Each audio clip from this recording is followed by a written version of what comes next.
That's an NLP technique, by the way. If you want somebody to follow you, usually say, everybody be quiet now, which is incongruent with the message, isn't it? Shh. As easy as screaming without nearly as much effort. By the way, what a riveting presentation our Wilson Matos gave us, wasn't it? And I say that in jest, but it's important. You know, it's important to realize we are cautious where we're at now. When I started, I was a renegade. I was just like, Jim, I had a sole proprietorship my first 2 years in business. I was scared of how hard it was to set up an LLC. Then I realized you just go to an attorney and throw some money at him, and he sends you something in the mail a couple of weeks later, and it looks pretty legit. So we're going to do the $1 million final session here before we break for the evening. And it's a very important one, and I know it's nagging everybody, and I think most of you are doing it wrong, but that's okay. We'll fix that, and that's what we're here to do right now. What the heck do you price your product? It's a good question. Here is your natural tendency to want to price a product. Yeah. Well, here's the strategy for product pricing generally. You look at what the competition is doing. You see, here's the high end. Here's the low end. Here's the middle point. I'm either going to go a little below the middle price or a little above the middle price. And you and everybody in the world, that's your pricing strategy, okay? And it sucks. And it really does, honestly, because price is a differentiator just as much as product is a differentiator, just as much as an image is a differentiator, just as much as anything is a differentiator. So it's tough to break through this. It's more of a psychological issue than it is a physical issue of what should I price my products. It takes a lot of guts to price your product at a premium price, does it not?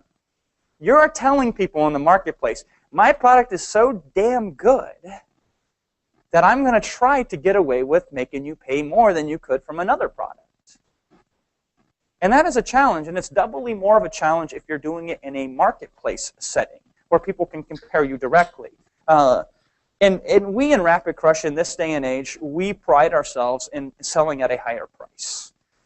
It's to your benefit that we charge you more money, and it actually is. That's not just a marketing thing. It's because of the more we charge a premium price, we can deliver a premium experience, right? Because we have a premium price, we can do the little things that make the big difference. The analogy I always like to look at and like to use is I could sell you a 29-day insurance policy for really cheap, but is that worth it to you? What about the 1 day of the 30 days that it doesn't cover you and you die? Wouldn't it be better to pay a little bit more than you could have to get a total full protection than to pay a little less and not get anything? It's like you can't buy 99% of a car. You have to buy the whole thing. And if it's something important and you want to buy the whole thing, it's okay if you accidentally pay a little bit more money. Better for your consumers to err on the side of caution and get that experience than to err on the side of being cheap bastards. And usually, it costs them more money in the long run. Okay? So where am I going with this? Well, let me break it down this way. Most people who shop on price only do so because that's the only option that the vendors give them. Do you know what I mean by that? They give them no other reason to buy but price, which kills them. You are not doing anybody a favor by doing that. I can count, and I'm sure you can count, as many times, I could probably have more stories than anybody in this room of stupid stuff that I bought cheaply that was a waste of money. Stuff I bought that never worked. Stuff that I bought that fell apart right away. Stuff that I bought that wasted my time, and then I went back and bought the more expensive thing anyway. And I said, boy, we could have simplified this process if I would have just started there. But just like the tendency of any consumer, we don't want to pay more for a product than we have to, but simultaneously, that doesn't mean we want to pay the cheapest price either. The frame, the psychological understanding before we really get into pricing is this. I don't want to pay any more than I have to for this particular product. Could that be $1 million? Yeah. If I was selling you a $10 million briefcase, would you pay $1 million for that? You absolutely wouldn't. It'd be a bargain, wouldn't it? It's not the price. The price itself has nothing to do with how cheap something is or how expensive something is or how valuable something is. It is what they invest compared to what they should invest for something like this. And so what should they invest? There's a lot of things that you can determine on what they should invest. And this is where we make our money as marketers, helping you understand the value. Because if I could make you 1,000% confident to buy my product, as opposed to being 50% confident buying this other product that's $5 less, have I given you value just in your psychological mindset, right? I've made your day better because I've removed doubt. I'm one less issue you have to worry about in your day of constant worrying, right? Is that worth you paying me $5 extra? Hell yeah! I mean, how much you can pay a psychiatrist? You're going to pay him $150 an hour, right? But that doesn't just stop there. What we really want to do as marketers, and as silly as this sounds, and I don't care what it is, if we're selling a dog anxiety, what are we really selling? Peace of mind. But even better than that, what are we really selling at the end of the day? We're selling experience. We are not selling products, we are selling experience. And if I can make your experience with my product better than everybody else can give you, and experience-wise, it's okay if you pay a couple extra bucks. It's totally fine. Okay? It's good for me because I'll make more money, right? But it's also good for you because of the fact that I can make more money if I'm smart, and I would recommend you be smart like this. With the additional profits I realize by having a premium price, I can engineer an even better experience for you next time. I mean, who has the best support in the industry of internet marketing? We do. Is it even close? It is not even in the same hotel, not even in the same city.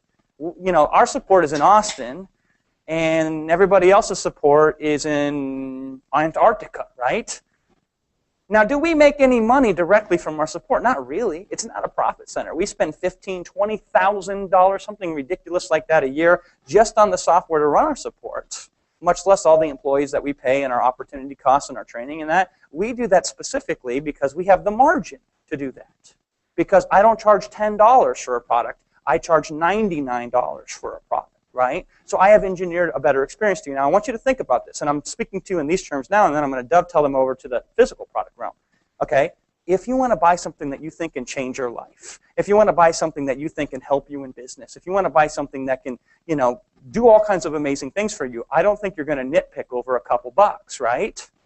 It's not going to be that big a deal in the grand scheme of things, whether you pay $50 or $100 or $200 or $300. And on the flip side, we all have disposable income that's spent each month before we even get it. There are certain things we as humans like to buy to comfort us and make us feel better about ourselves. And yes, they're fleeting, and yes, they go away very quickly, but we're going to spend the damn money anyway, right? So us as marketers should give them the experience of if they want to spend their money somewhere, we're going to make it a better experience for them to spend their money with us compared to everybody else, okay? That's the underlying philosophy. Once you clear this up, then it becomes much easier to sell at higher prices. What can you do when you sell at higher prices?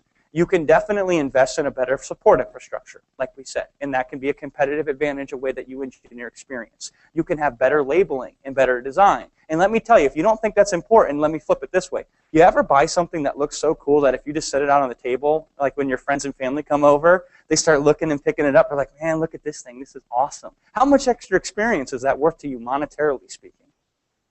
Can you put a number on it? It's very hard to, isn't it? Wouldn't that be worth paying me $5 extra for my product? But it looks beautiful versus, you know, the glop in a box that looks horrible. But yeah, you got it for $5 less, but you're ashamed to pull it out in public because people are going to make fun of you, you know?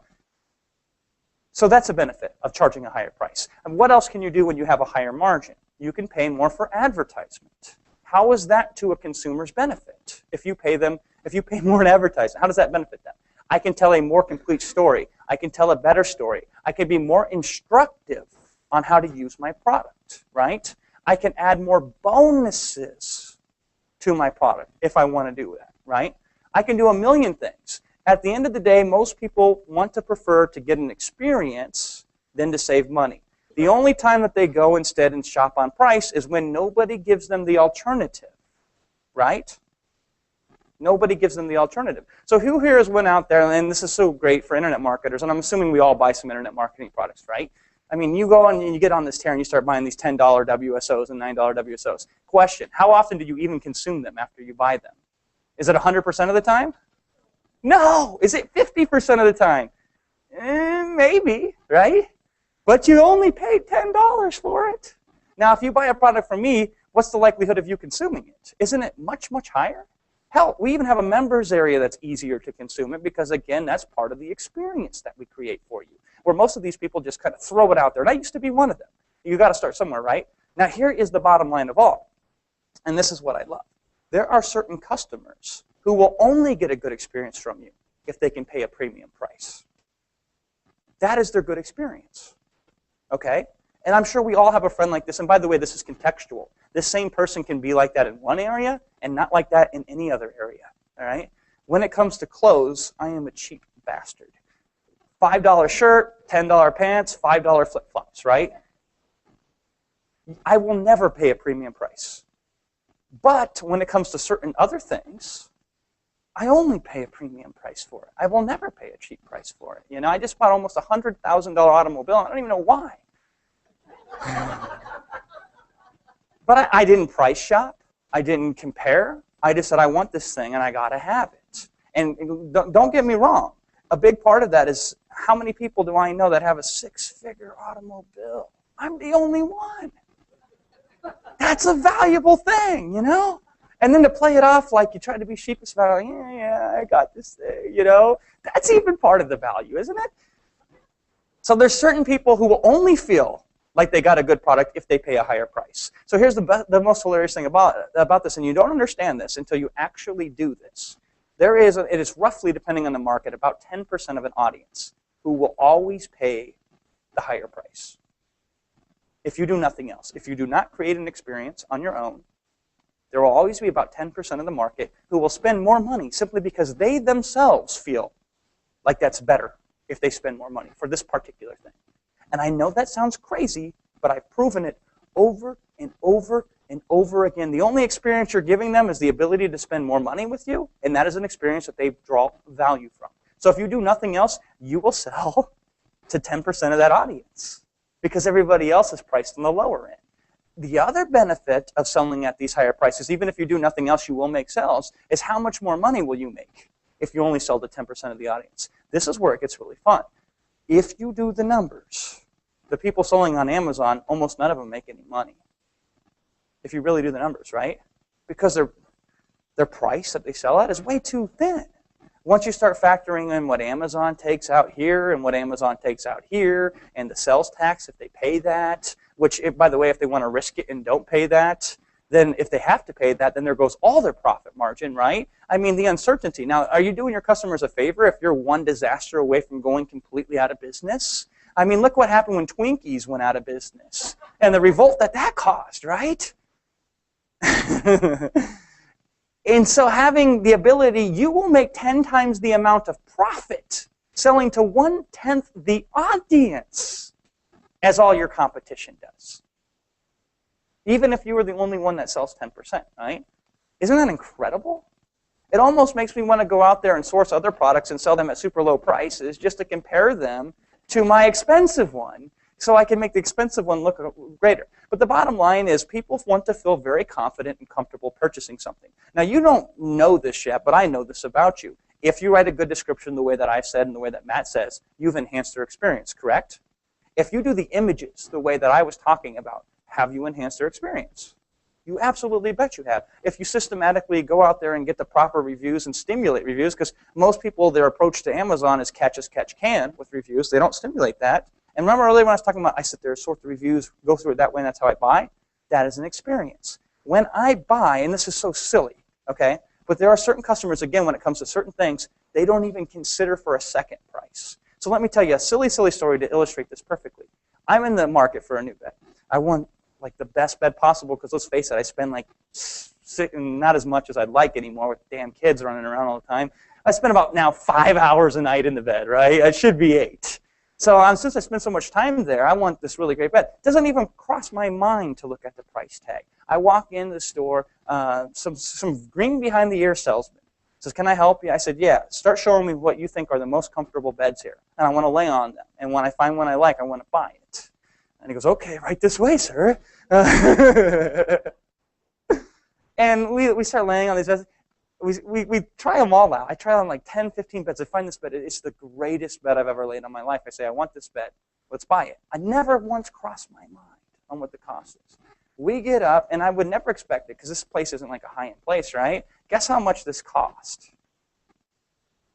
$4,600.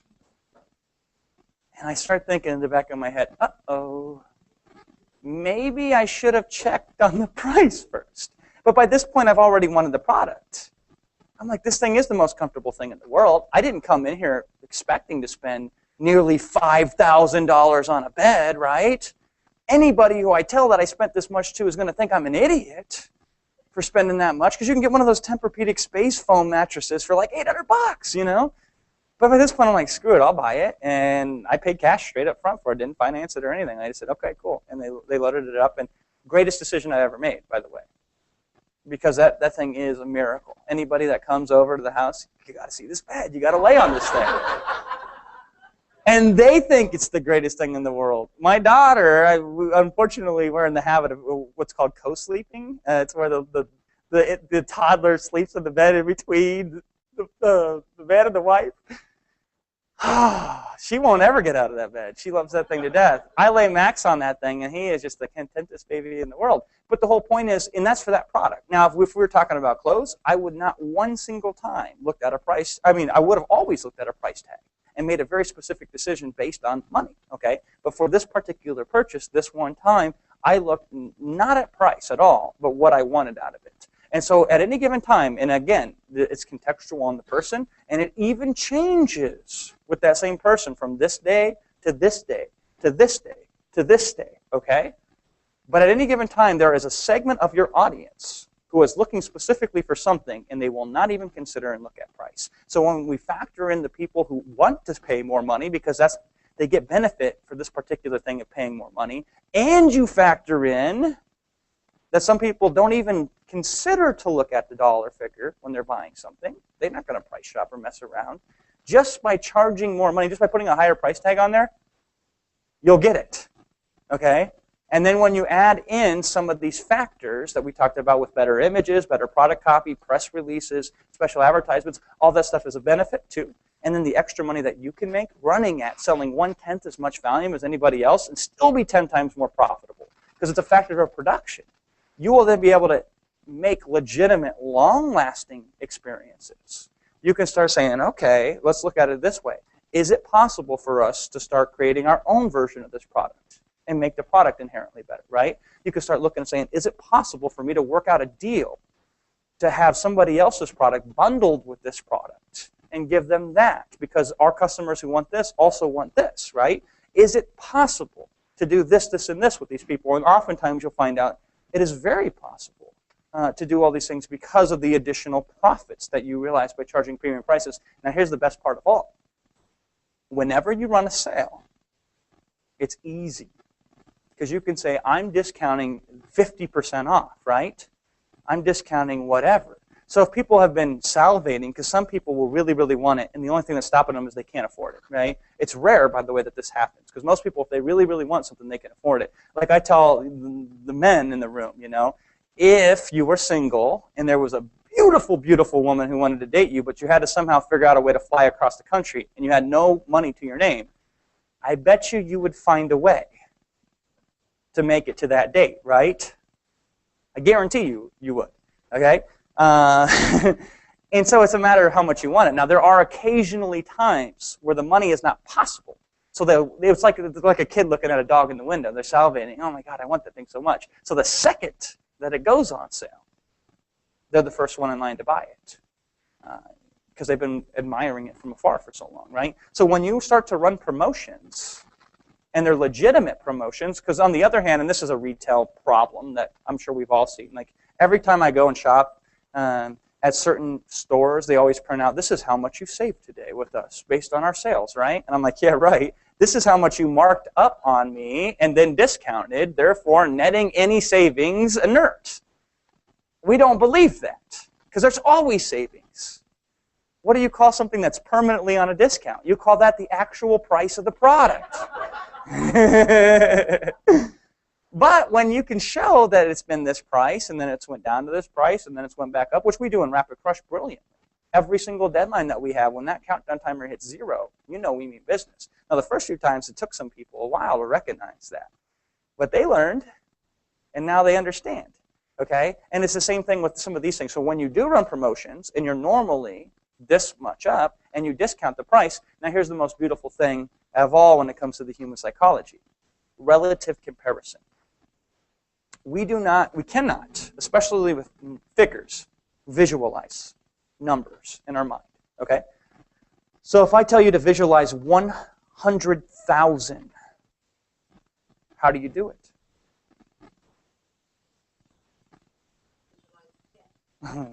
True, but now you're visualizing a check. I mean, I wanted to know the quantity of 100,000. Unless you're Rain Man, you know, you're not going to see 100,000. But what if I tell you, now let's do a number. What if I tell you if we stacked 15 football fields, one on the other, that would be 100,000 square yards, right? You can visualize that at least a little bit. You can kind of see the football fields. When people say if we stack dollar bills to the moon, right, that would equal $1 million or whatever the case is, right? You can visualize that because I've created a picture of a relative comparison to what 100,000 blanks are that you can now create in your mind, okay? It's one thing to say that this thing, you know, a forest fire was consuming this whole forest, and it was this many square feet. It's another thing to say a forest fire the size of Detroit. You don't necessarily know how big Detroit is, but you can visualize in your mind, holy crap, that's as big as a whole city, right? Now you're getting the relative comparison. So when I say to you that this product is discounted, it's the equivalent of getting, like if I discount it 50%, isn't that like getting twice, another half of the product for free, right? Now you're starting to see like 3.8 ounces, right? If he drops that down to 50% on a special deal, that's like getting another half bottle for free, isn't it? And people are like, oh my God, that's such a good deal. The price could still be higher than his competitors. You understand what I'm saying? They're not thinking, let me compare it to another product. They're thinking, let me compare it to what it could have been, or what it normally is, or what it normally should be, right? It's not the fact that it's discounted and I'm still going to shop this physical price versus this one versus this one. I'm comparing it to itself. If you notice in Rapid Crush, we sell a lot of ABC offers. It's because I intentionally don't want you to compare my product to other people's products. I want you to compare my product to itself. So you compare the versions to each other. I'm still allowing you to compare, right? But any decision that you compare it to is the one that results in me being able to get paid.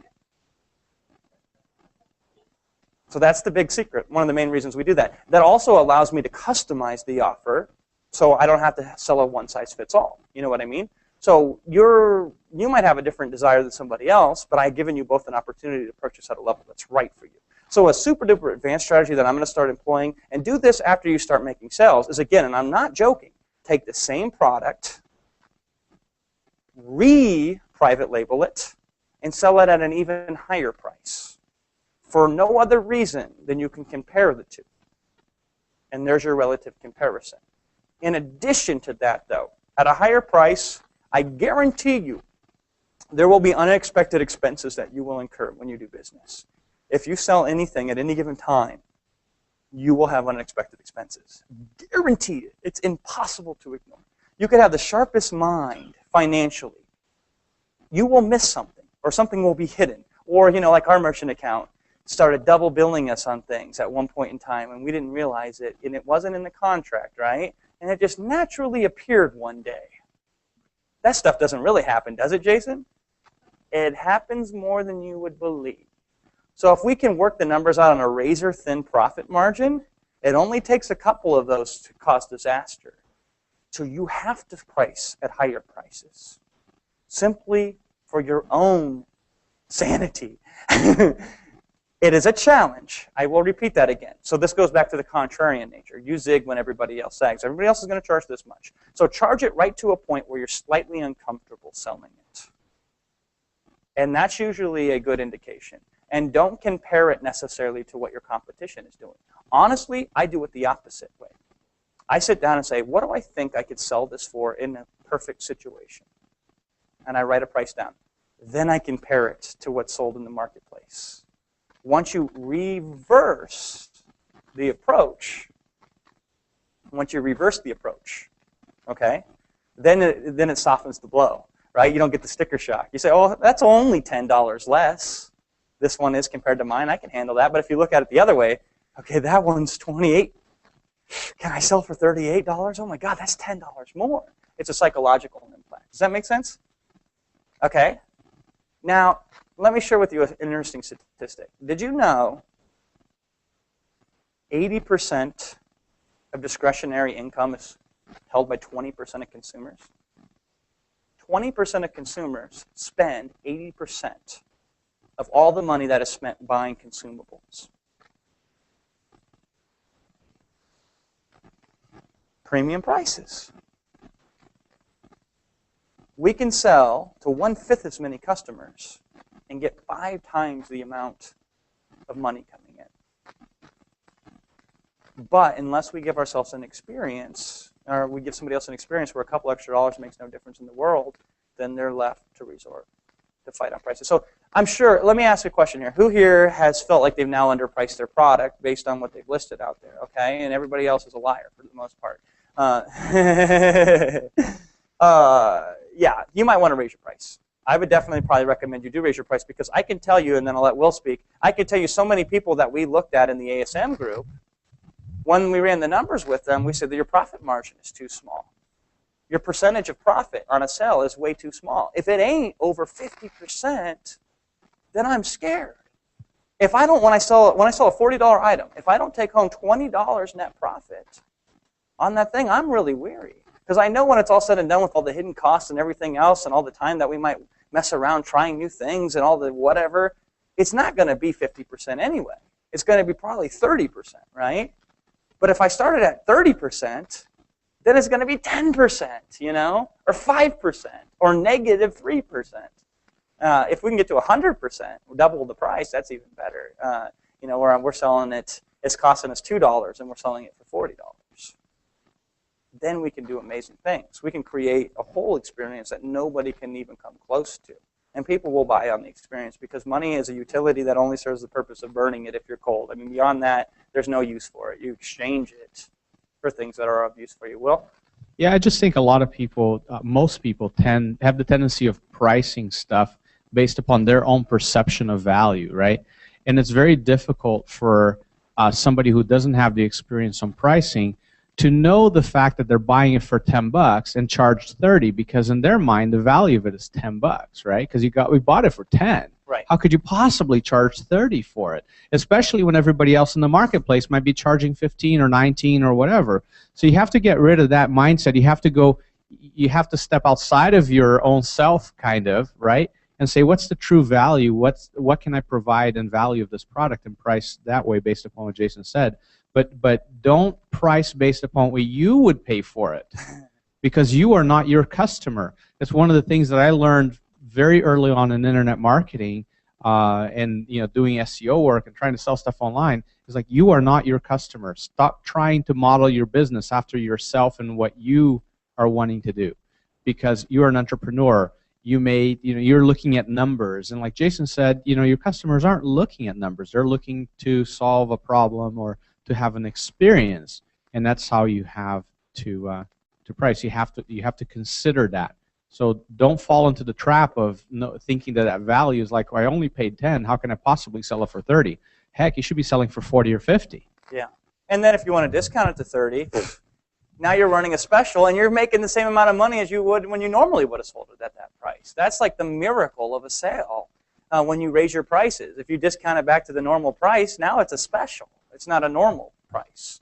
In addition to all the stuff that we talked about today, when it comes to price, there are a segment of people who will only shop on price for a specific product. Let me tell you, they are the worst customers in the world. And if I had enemies, that's who I would wish those people on to purchase products from. Any questions specifically? Mattson, let's get him a microphone, Will. Your turn to run around. When you're comparing your price or analyzing your price compared to your competitors, do you look at their list price or their sale price? The list price is a joke. You know, it's like I could put list price $9 million crossed out $29.95. You know, I'm sure Amazon's tested that, and I'm sure it makes a difference. I think just having it on there, even if it was the same price crossed out and the price underneath of it, I think that would be just as effective. It's the psychological aspect. As they glance at it, nobody reads that, and they see it for the most part, and they say, "Oh, it's list price crossed out." That's the whole trick, you know, of the. It's always this price. Is, you know, the list price kind of. That's the same with the MSRP price, right?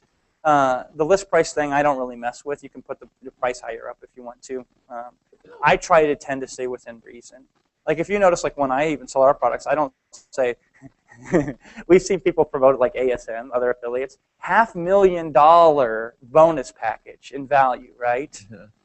This is the value of it, right? And we're simply saying this is, and we try to have more of a retail-orientated kind of a value. We don't total it up and say, this is a $15,000 bonus package that you're buying for us. I never one time did that here. You know, I sold the experience, didn't I? I said, what you really need when you buy this opportunity is you need somebody in your corner to watch you, not just the information, right? So here's that. And in addition, I got a cool toy you can have. You know, I got something else that's cool that you're going to like that I'm going to put together, right? I never totaled up the value of everything that I was offering to you because honestly, I'm not offering value. I'm offering an experience. And we do the same thing with physical products. And usually the experience is more like when I tell the story, right? That's an experience. Hell, I sold a couple people on that Life Jack thing just from the story I told. They're like, I didn't know I wanted that, Jason, but now I'm buying the thing. I'm like, damn, why didn't I drop an affiliate link in there, you know? That goes a long way when you kind of do that. But yeah, the list price is one thing. So you can drop they show the list price crossed off. I wouldn't spend too much time on that. Well, I guess my question is then, where we're trying to decide where to price ourselves, and I don't look at the competition. You don't want to be a certain percent above them, or that's the wrong way to do it, brother. Okay. I'm telling you, and this is insane in the world that most people live in. I don't look at what my competition sells the product for. If I do, it's only after I have decided that I want to try this price out, right? Then I look, and it's never as bad then, right? I say, if I did my job correctly, what could I sell this thing for? I have to at least sell it for X if I'm ever going to do this business. So that's our break-even point in a sense, right? Break-even to me is this product has to make me at least $1 million, you know, if I sold this many. You know, my break-even point, so to speak, is at the very least, I want to have this percentage of profit. I like 60%, okay? So if I sell a product for $10, I want to take home $6. Probably not going to happen. So we probably got to sell it for $20 to take home $12, right? And then I say, that's the bottom line I'll settle. Is that possible? You will find with a lot of products, that's not even possible, right? So we don't use those products. We move on. Because remember earlier when I said, yeah, you know, I could crawl over broken glass to get to the door, or I could just walk. Either way, I get to the same damn door. It doesn't matter how hard or how easy it is. Let's make it easy then. Let's find products where we can do that. I mean, the information business is a huge appeal because you know what markup we have on those? 99.99999%, you know? A physical cost. There's obviously opportunity cost involved in those. But that makes it also a lot harder to sell because they're so easy to manufacture and everybody does that. Physical products, unfortunately, don't have that luxury in a sense. But you want to talk about enticing and making an experience. What if you added an information product as a bonus to the physical product? That is one way to increase experience. That's the simplest way. It's also the least powerful way, by the way. But that's better than what 99% of people are doing in Amazon, right? So if we're offering this dog magic thing that you have there, Jim, what could we, don't you like that? What could we include with that if we were to create a bonus to include with it?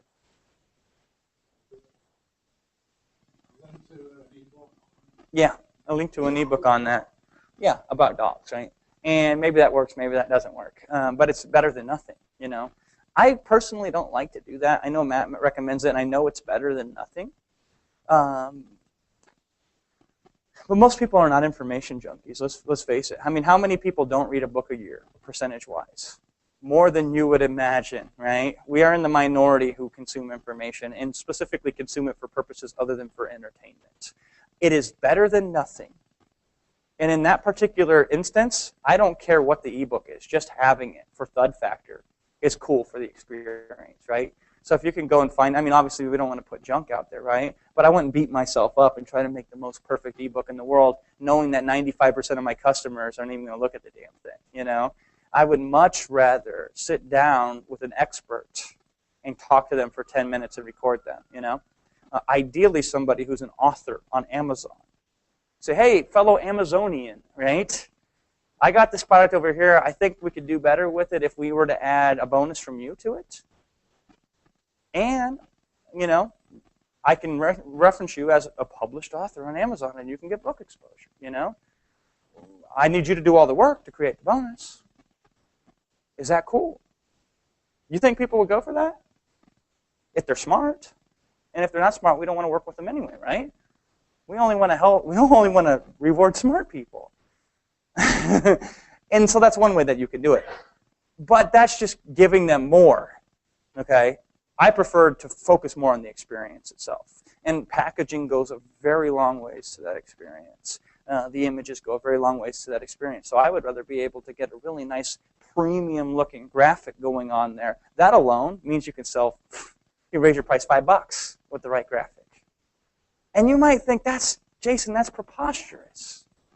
You're gouging prices. You're trying to suck the money out of the consumer. Now, you know me, so you know that's not true, right? But to the outside world, you could construe it that way, but that's not true. When people purchase, the more confident they are in the purchase, the more often they have a better experience with the product.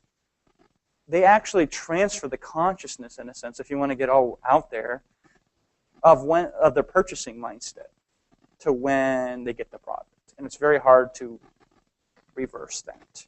And so if I can make you feel 100% comfortable buying my product, you won't even remember 30 days from now that maybe it cost you $5 or $10 more than a competitor product. You'll remember the mind state that you were in when you purchased that product. And if I can give you a mind state that made you feel empowered when you purchased that product as opposed to unsure, worth $5 all day long. Because the chances of you actually using the product after you purchase it greatly go up.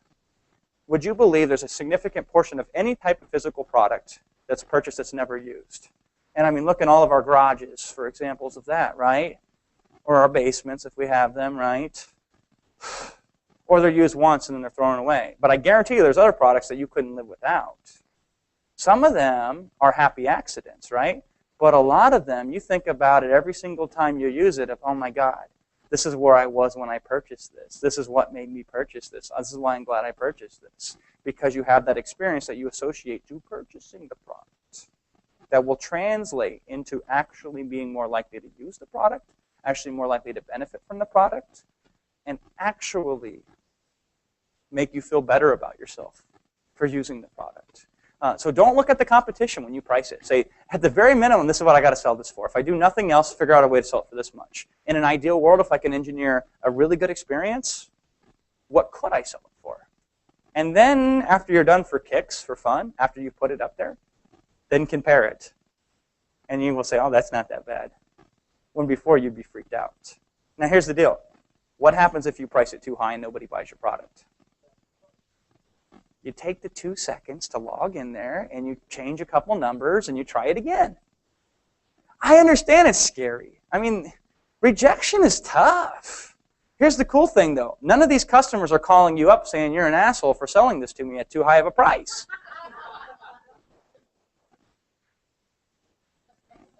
So it's an easier rejection for me to take. Have you looked at our help desk lately? By the way, I don't look at the help desk, so I never see this stuff.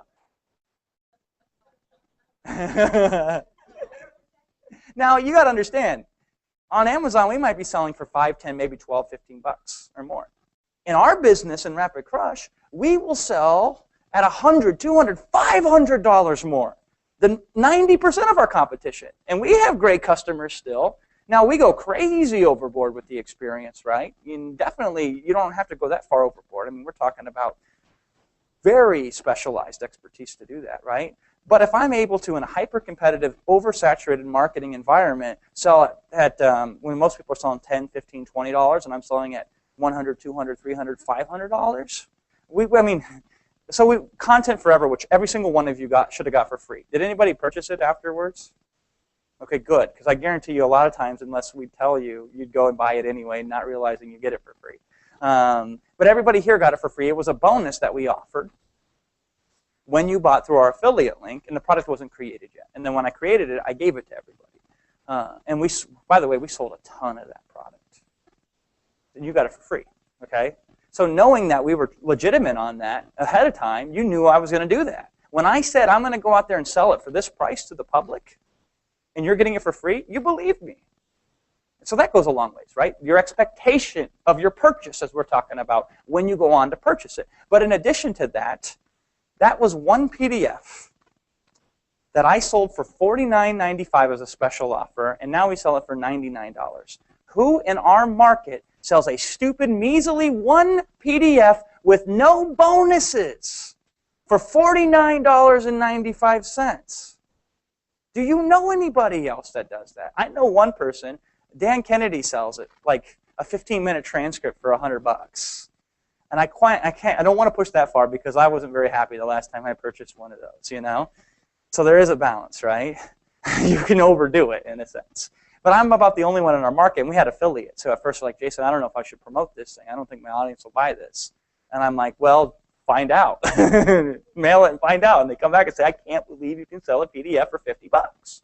And I said, we would have sold a lot more, but we gave everybody an ASM one for free, you know? So there were some customers that would have bought from you that already had it. But the point is, because A, I asked, I got it. But in addition to that, I come out there and in my advertisement, I open up the copy and say, I'm going to ask you to spend a lot of money for one PDF and no bonuses either. And when you do spend this large sum of money on this PDF, you're going to realize within a few minutes of your purchase that it's one of the best decisions that you've ever made. Here's why.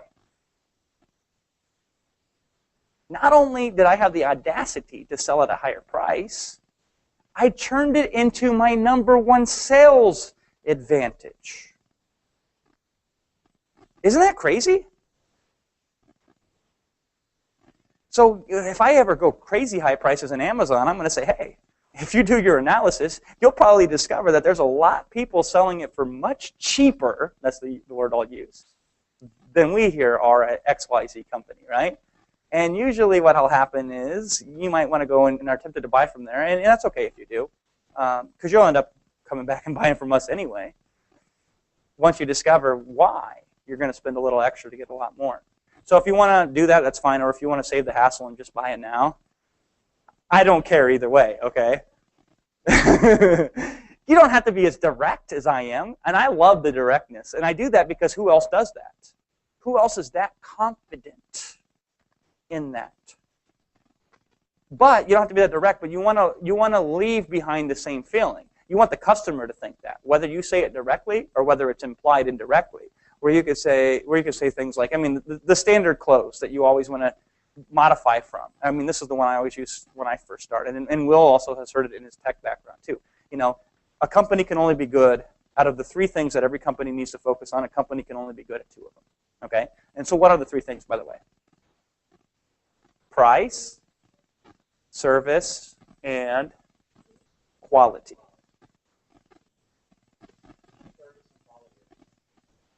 Well, it always depends on, well, good, fast, cheap, right? Those are the 3 things, but there's variations of the same thing.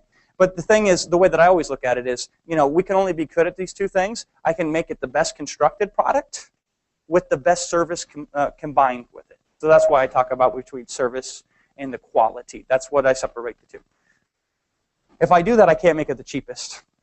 If I make it the cheapest, I'm then forced to decide whether I want to sacrifice quality of the product or the service that comes with the product when you purchase it. So why most companies decide to sacrifice one of those 2 things, we figured it would be prudent for our smart customers who realize the value of this to have these things. And once you purchase this product, you'll be glad we do. That's the basic underlining of the price close. So you start internalizing that and you start thinking, okay, now that I know that, I mean, and that's old hat. You pick up an old selling book from like 1872, you know, when they talk about how to sell freaking fur to the fur traders and Oregon Trail, right? And I'm sure there's a close in there that's very similar to that. So you can't use that close. It's like the Ben Franklin close, right? Let's sit down and evaluate the pros and cons of this. And everybody's like, shut up, you know? That's a close that's old as hell. But why does it work? It works because you focus the process not on should I buy or shouldn't I buy. You focus it on what would it take for me to buy. That's the Ben Franklin close. That's why that's important. So the price close, why is that important between service, quality, or price? Why is that important? Well, if I can focus more of my product on maximizing why this is going to be a better service, why this is going to be a better quality product, and spend less of my time talking about price. By the way, we very rarely mention price, ever, in a lot of our stuff. We just say, here's the product, and you're going to love buying it for this price. We don't spend a whole bunch of time explaining why the price is what it is or any of that stuff. And with Amazon, I don't even mention ever the price. I never handle the price objection. I just assume that they're going to buy. Don't even bring up the price once. But what we do focus on in this particular case then is quality and service. Now, who here has heard the old Schlitzbeer, Claude Hopkins story? It's called Preeminence of Marketing. Okay? Good. Surprisingly, shockingly, almost sadly, most people haven't heard this one. So at the turn of the century of the 20th century, so the early 1900s, Schlitzbeer actually used to be like a potentially good beer, I guess, when they used the original recipe. Yeah, when they used the original recipe. I mean, every time I tried Schlitzbeer, I thought it was the worst thing in the world. And I guess they revived the original recipe again. But they used to be a powerhouse, and then they fell off in the sales, and they were one of the least sold beers. And so Claude Hopkins, who was one of the greatest advertising minds of all time, I've learned so much from him, and it's not very easy to learn from him because he's got this book called My Life in Advertising. He's actually got another book, too, called Scientific Advertising. Both of them are free. They're in the public domain because they're that damn old, you know? I have probably read My Life in Advertising 50 times if I've read it once. And every single strategy that he used back then was this marketing preeminence. Basically what he did in this case with the Schlitz beer is he analyzed it, and what he said to them is, we're going to write these advertisements. Here's what we're going to do. We're going to talk about how you use 3 different layers of steam to clean the bottles you put the beer in, right? And the beer manufacturer says, well, every beer company does that. But nobody knows about it, right? And then he says, we're going to talk about how you store it in these crate barrels at negative 152 degrees in a controlled environment, blah, blah, blah. And they're like, dude, everybody does that. And he goes, yeah, but nobody knows that they do that. So you take something that everybody does, but the consumer isn't aware that it's happening.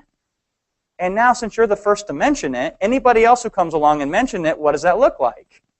Copycat. Me too. Well, we do that too. Yeah, so do we. So do we, right?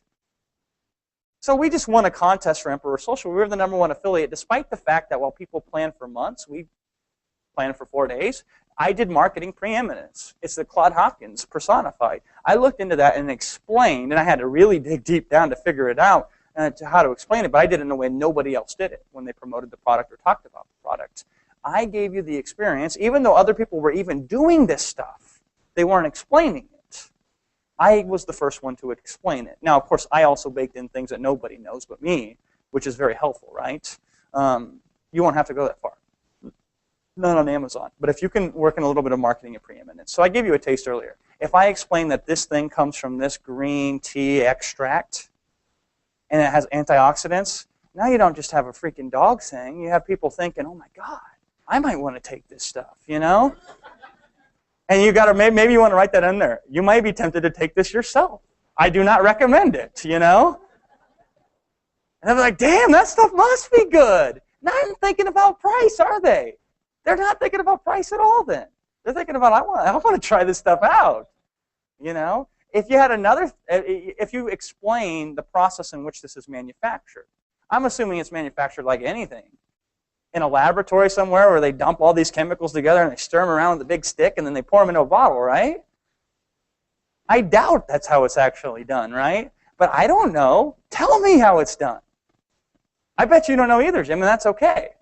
But if you did know, and then you could explain to me how it was done, that would make a fantastic press release, wouldn't it? That would make a fantastic entry on Facebook. That would be something that you might want to consider putting in your product description. It's advanced, right? but you might want to consider doing that. That's something that you can do all over the place. And people will be like, oh my God, his thing was made in a lab where people wore rubber gloves. And that's why it's so pure. It's the preeminence of marketing, right? And so, I hate using the Schlitz example because it's been done to death. Like every marketing book references that and tells that as a historical lesson. And it does seem so simple, and in reality, it's not very simple because most people will sit down and they do that this day, right? But not on Amazon. They do not. Big companies do this. But if you look at it, and it's so weird because there's even room to do this with big companies. Like when we talk about certain technology that we use, nobody knows. Like when the cloud was first released, who here still doesn't know what the cloud is, by the way? Like, does everybody here understand what the cloud is? It took me a long time to figure out what the hell is this cloud stuff everybody starts talking about, right? Oh, I get it. It's something that you can store and access from anywhere that you have an internet connection, right? But nobody ever explained that in their advertising. Everybody was talking cloud this, cloud that, cloud this, and it was pissing me off. Because I'm like, I build technology. I don't know what cloud means. It's a metaphor, Jason. Oh, okay. I'm like, wow, we've used the cloud forever before it ever had a name, right?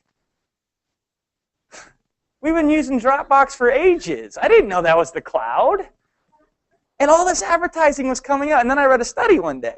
And it said something like 67% of people think that the cloud is affected by the weather.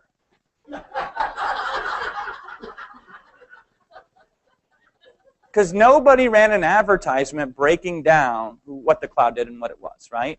And by the way, it is affected by weather. If the weather messes up servers in a location, right? So that's when being too clever bites them in the ass. Once I understood that, I said, oh, it is affected by weather. They're right, But I didn't even know. So if you can just explain even the mundane process that I'm sure everybody does. I mean, any FDA-approved thing goes through a very complicated process. Do you suppose the consumer knows what that process is? They don't. So if you can explain to them exactly what this thing had to do to be made available to the public, the trials that it had to go through, the clinical studies, the double-blind test and the experiments and everything, right? I guarantee you, people will not bat an eye if they know that to pay 10 more bucks for your product. And now it might be true that every single product has to be FDA approved to be sold, right? It's no advantage that nobody else has. But when customers understand that exactly what that means, they will more likely buy from you. They will be happier than that they did. And paying a couple more bucks for that peace of mind and that experience is nothing for them, okay? But give them no other option. They will price shop all day long, okay? Now, Amazon's good for you because Amazon takes care of a lot of this stuff without hoping that you'll do it because Amazon wants to make money. So they don't want to rely on you being good at this. And frankly, we can look around. People that aren't in ASM, they're not very good at this, are they? Even Amazon themselves is not very good at listing the products. They're good at a lot of things, and that's not one of them. And they just have no desire to be good at it, I guess. I don't know. So we're already very far ahead of everybody when it comes to doing this kind of stuff. Putting it out there, optimizing these things, doing this, doing that like we're talking about today. We're already leagues ahead of them. We're missing one key ingredient, which is exposure, right? Once we get the exposure, everything is easier. So let's start with a high price. And then once we get the exposure, if nobody buys it, then we can lower the price. But until then, you don't even need to care what people are doing. Oh yeah, microphone. EJ.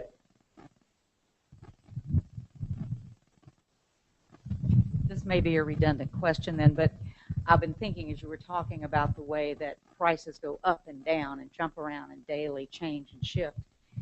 And what I think I'm hearing you say is sort of except for choosing to test, we set it, we stay there, we do everything that pushes to it, and we don't play with the manipulation. We only manipulate it if we think that we can make more money by changing it. No, I'm serious. I know that's a sly answer, but it's true. I will double the price on it if I think that I can get more than, I might lose half my customers, right? But if I doubled the price, is that acceptable? I'm going to take home the same amount of money. I would rather have that every single time. Everybody wants the opposite. Well, no, gee, Jason. Okay, in internet marketing, there's this whole thing. This launch is a lead generation launch, Jason. Oh, that's why I'm selling it for $10. Okay, dude, when are you not going to do a lead generation launch, right? The purpose of generating a lead, which, by the way, is a horrible way to look at a marketing campaign. Talk about dehumanizing the thing and forgetting that you're selling to customers and calling this a lead generation campaign, you know? But it's like, it's not a lead generation campaign if you generate all these leads, so to speak, and you have no plan to follow up with them. And at the same time, I'm like, oh yeah, I'm doing a lead generation campaign as well, you know? I'm getting a couple hundred customers who are going to pay a lot of money who are really good customers. But the lead comes as a byproduct of the sale, right? I would rather have 50 customers that have spent $1,000 with me on a product than have 1,000 customers who have spent $50 with me. And you know why? Here's the most important reason. There's 100 good reasons I could cite. The number one reason is this. It's easier to manage 50 of your customers. I could call each one of them up personally if I wanted to. I could track their results personally if I wanted to. When was the last time you bought a $1,000 product of Rapid Crushes? What was it? That wasn't Rapid Crush product. Although, I'll tell you what. Some people got phone calls from us. Some people did get phone calls from us. Although I tell you what, you stay in with us, you'll get 15 minutes with me guaranteed. ASM too. If you get your product listed, you get 30 minutes with me guaranteed, right? I couldn't do that if I sold this to 10,000 people for $100. Okay, I don't know how many I've done. I've done a lot more than I thought I was, which I'm happy to do because it shows me more people are taking action. Mary Jo could tell you because she's booked them. But I've done several of these ASM critiques where I get on with people and we review their product and I've given them the same advice I've given every single one of you today, which helped me synthesize it to speak about it earlier, right? But I'm on the phone for 30 minutes. That's a lot of time for me. And I've done that. I've probably put in 10, 15 hours already doing that. And I'd rather manage a smaller amount of customers and give them a better experience than a large amount of customers and not give them such a good experience. And at the same time, by the way, if we're trying to do the opposite, like if I can't raise my prices, right, and we lower our prices and we get twice as many customers, you will guaranteed lose your profit percentages because you will have more overhead to deal with. You will have more potential for refunds to deal with. You will have a million reasons, okay, that will affect and eat into your bottom line. So usually my first inclination is to raise the price, not lower it. If we're not making sales, maybe we should raise the price. Okay? But if we do lower it, mainly the only reason I ever lower the price is for a special offer. And then if I can't sell it as a special offer, then something's completely wrong. I'm either targeting the wrong audience, or I'm taking the wrong approach to sell it to that audience, or God forbid, and I see this a lot, I am simultaneously targeting the wrong audience, and I have the wrong message. Even if I had the right audience, they wouldn't buy, right? Now that's marketing disaster. And by the way, I've made that mistake probably more than anybody in this room. You know what's cool about that? And it cost me a couple $100 and I learned a couple things and I move on, you know? Time to start over again.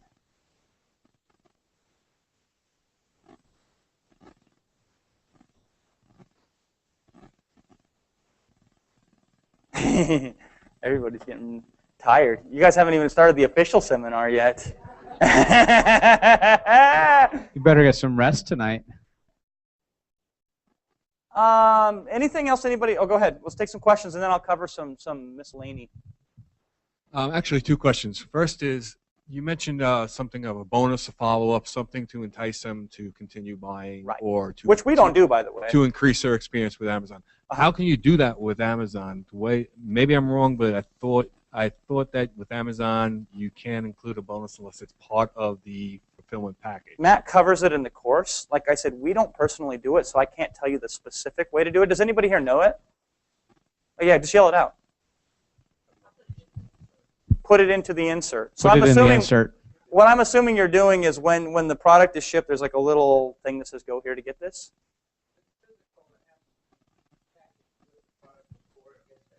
Ah, so I'm assuming you're working a deal with your private labeler. Yeah, to include something along with it. If it's a physical bonus, it has to be packaged already with the product Right. before it gets to Amazon, so it's the same SKU number and everything. Uh-huh. But you can just, who did it? Somebody showed us the example of on the bottle, say, go to this website for a free bonus. Smart. And you just drive them to your website. That's smart.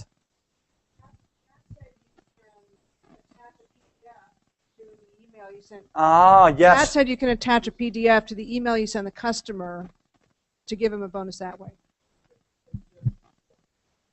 Okay. Yeah, like I said, I don't do it. I don't give them bonuses. I just, because I know most people aren't going to consume them anyway, or even notice them or see them, right? I prefer the experience, but the bonus is the easiest way if you don't know how to do anything else for the price increase. Second And question. follow-up question regarding margins. Yes. Apart from the cost to manufacture and produce and any outside spending for advertising, whatever the case may be, what can we experience as far as what Amazon costs to operate? Like Not very, you know, I think it's cheap, to be honest with you, but that's the luxury of pricing at higher prices. Yeah, don't forget things that are soft costs that are not directly related to a sale of the product. But for example, if you're going to use a CPA to file your state income taxes or your sales taxes, Yep. there's a cost associated with that, Or right? even So he's going forming to a new charge you corporation, $300 more, right? yeah, or $500. or you know, any paperwork that you have to do that you're getting somebody else to do. It's hard to put a per unit cost on that. Yep. But it's definitely a cost. So you don't want to operate on such thin margins that it's like, oh, great, I'm making some money, right? I made $100, and then you have to pay your CPA 150, and you're like, okay, I lost money. So, like, I try to shoot for 60%. So if I'm, like I said, if I'm selling something, say for example, like a good price I've found with Amazon, it's like every market has their impulse price that they'll purchase from, right? In internet marketing, it's very high. People don't realize this, but I've proven it on auction webinar. Anybody here ever bought anything from me on an auction webinar? We have sold $800 products at an impulse purchase. And it's a good deal, because if you engineer the experience and people have the money and they want it, they'll buy the damn thing from a 2-minute sales pitch, right? If you engineer the proper experience. And so the impulse purchase, though, is different in the Amazon marketplace. I have found $50 is about as high as you can get. So that's the sweet spot for me. If I can get close to there, now, you know, we price our product at $30 the way that it is right now. But as soon as I get some good reviews, as soon as we start making traction, I want to get that thing up to $50, because now if it costs us about $20 per order to fulfill, right? Not including soft cost. Once you start factoring in any advertising we're doing on Amazon, Facebook, anything we're doing in outsourcing and paying people right. Then it starts to get closer to $30. But if I'm selling at $50, I'm still taking home $20 a unit, which is incredible.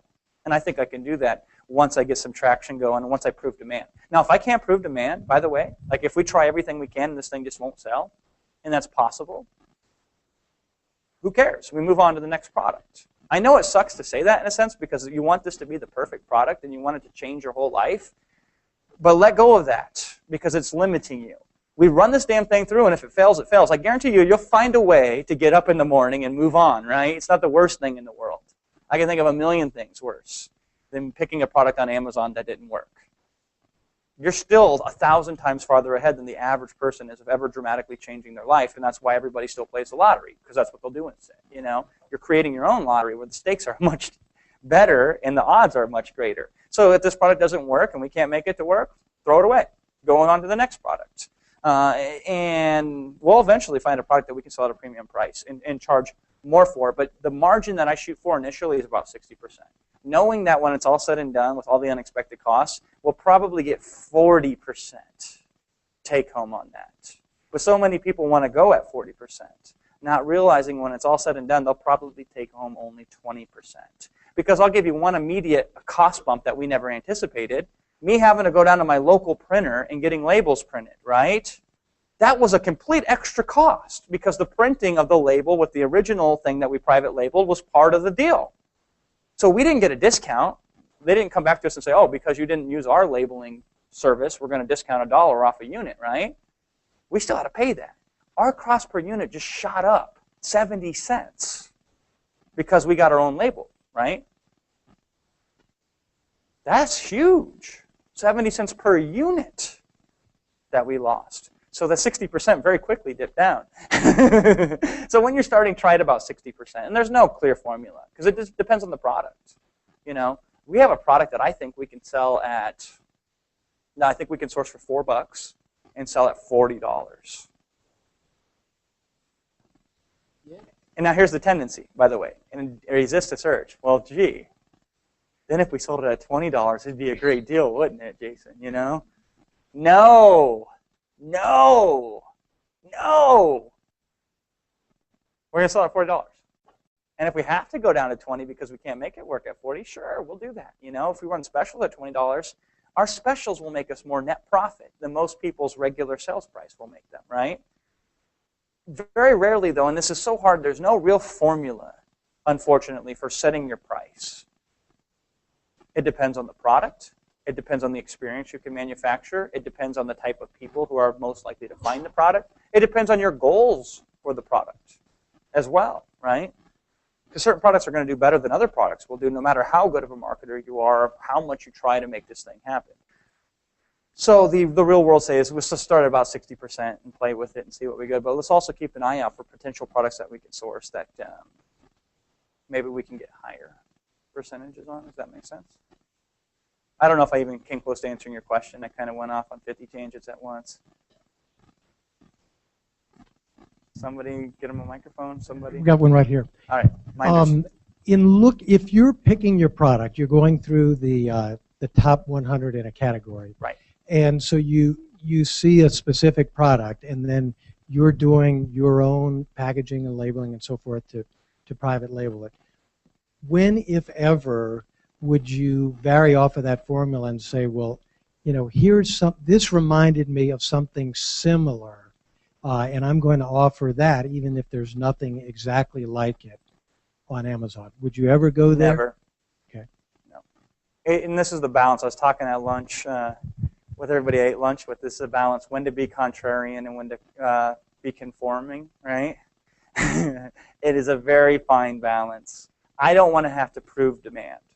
I want to find where demand already exists because I know I can channel that demand and offer a better experience than the people that are already currently attempting to fulfill that demand, right? Now, there are opportunities that I might absolutely miss. Nobody sat down and said, gee, look at the pet rock market, you know? I could create a better pet rock than my competition. I'm going to go in and own this thing, you know? No, some guy came up with some stupid idea and it worked, and he made $1 million. And then 6 billion other guys tried something similar to that, and they all failed miserably, you know? I don't want to be a pioneer because pioneers come home full of arrows. I want you to blaze the trail, and then I'm going to take a car and drive down it while you're still on a wagon. I think that's another tendency that people normally have, is to want to come up with something new and be different. And that fulfills a purpose, okay? That might enrich your soul, right? But I want to make money with my business. What I do on my free time might be different, right? But when it comes to business, it's the numbers that make the most sense.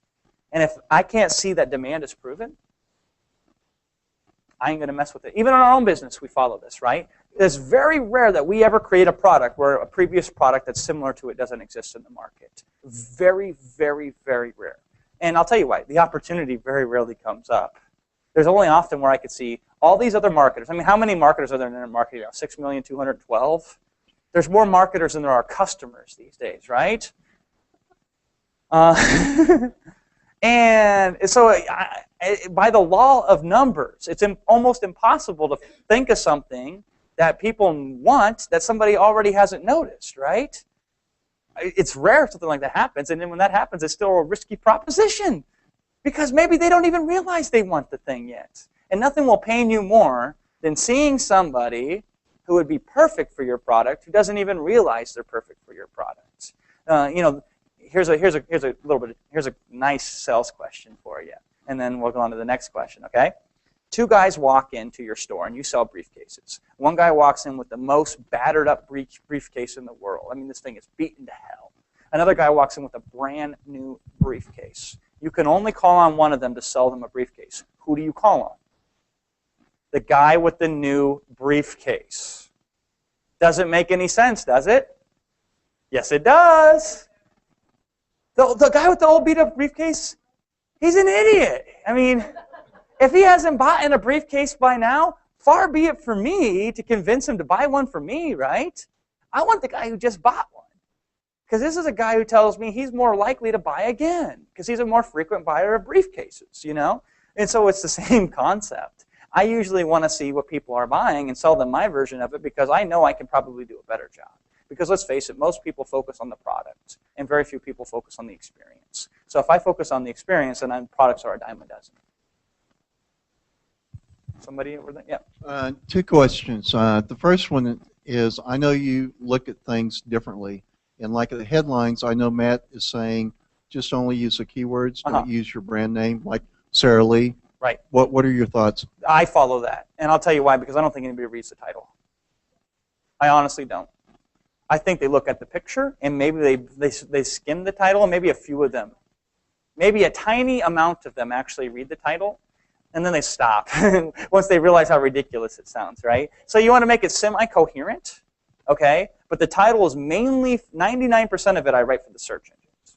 Yeah, and for that reason, your product, since you're the only one selling that product, it's already optimized for that keyword because you have that in your product listing, right?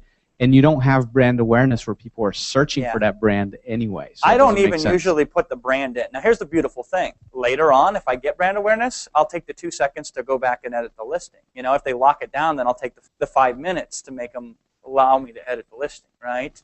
But for now, I just cram in a whole bunch of keywords. And by the way, it's like a PS. It's like a PS in a real letter, not a stupid email where people still add PSs to it. By the way, notice I'm one of the few email marketers that doesn't add a dumb PS to their email. You know, people say, "Oh, gee, well, a PS is one of the most read things in a letter, so I'll add it to an email." Well, here's the difference, dude. When you flip a letter over, you look at the end of it. You don't scroll down to the end of an email necessarily, right? It's different. But with a title of an Amazon listing, the last few words are just as important almost as the first few words. I guarantee you. They're reading the last few words and the first few words. So I usually like to end it 100% guaranteed. That's my favorite way to close out a product listing title. But I don't even name our business. You know, Sara Lee is not even named in the title. It's main keyword dash some secondary keywords formed together to seem like a sentence, you know, just enough so people don't think that I'm broken English, you know, like, you know, Our Lady is like a foreign exotic name, by the way, right? So maybe that would actually be a benefit. They're like, oh, she doesn't speak English as a first language, you know? But you just threw it together. But yeah, the title is for the search engine. The image is what gets people clicked. By the way, I learned this running Facebook ads. 70% of your results in Facebook ads generally come from the image you use, not the copy that you write.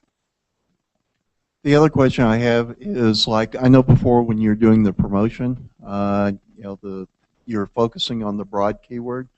Have you ever thought about going back and hitting some of the lesser keywords? I have thought about it, but Matt basically has never instructed to do that when you're first starting, so I don't. It's a tendency I really want, and I understand why. It's an old fundamental of search engine optimization, right? Go for the long tail. Go for the long tail. And then I remind myself, the main reason I got in this business is so I wouldn't have to go for the long tail. So I'm going to force all my effort into the short tail, the phrase. And then once I get that done, it's like this. I go and I scoop the $100 bills up, and then if I have time, I go back and get the 50s, and then if there's more time, then I get the 20s and the 10s and the 5s. But as I see it, if I can list a product and be in the first 10 pages with no effort, forget the long tail. I want the short tail. And that is a risk, right?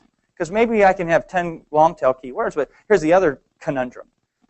I'm learning this just like you're learning this. Everything I've learned thus far that we've talked about today, besides the stuff related to general marketing, the specific Amazon stuff, I learned it roughly the same time you did it, you know? So when I have no idea what the hell I'm doing and I'm just throwing stuff out there and seeing what sticks, I'm going to start at the top of the pyramid. And then if that don't work, then I'm going to go down to the next level and the next level. But yes, I would recommend you go for that short keyword phrase.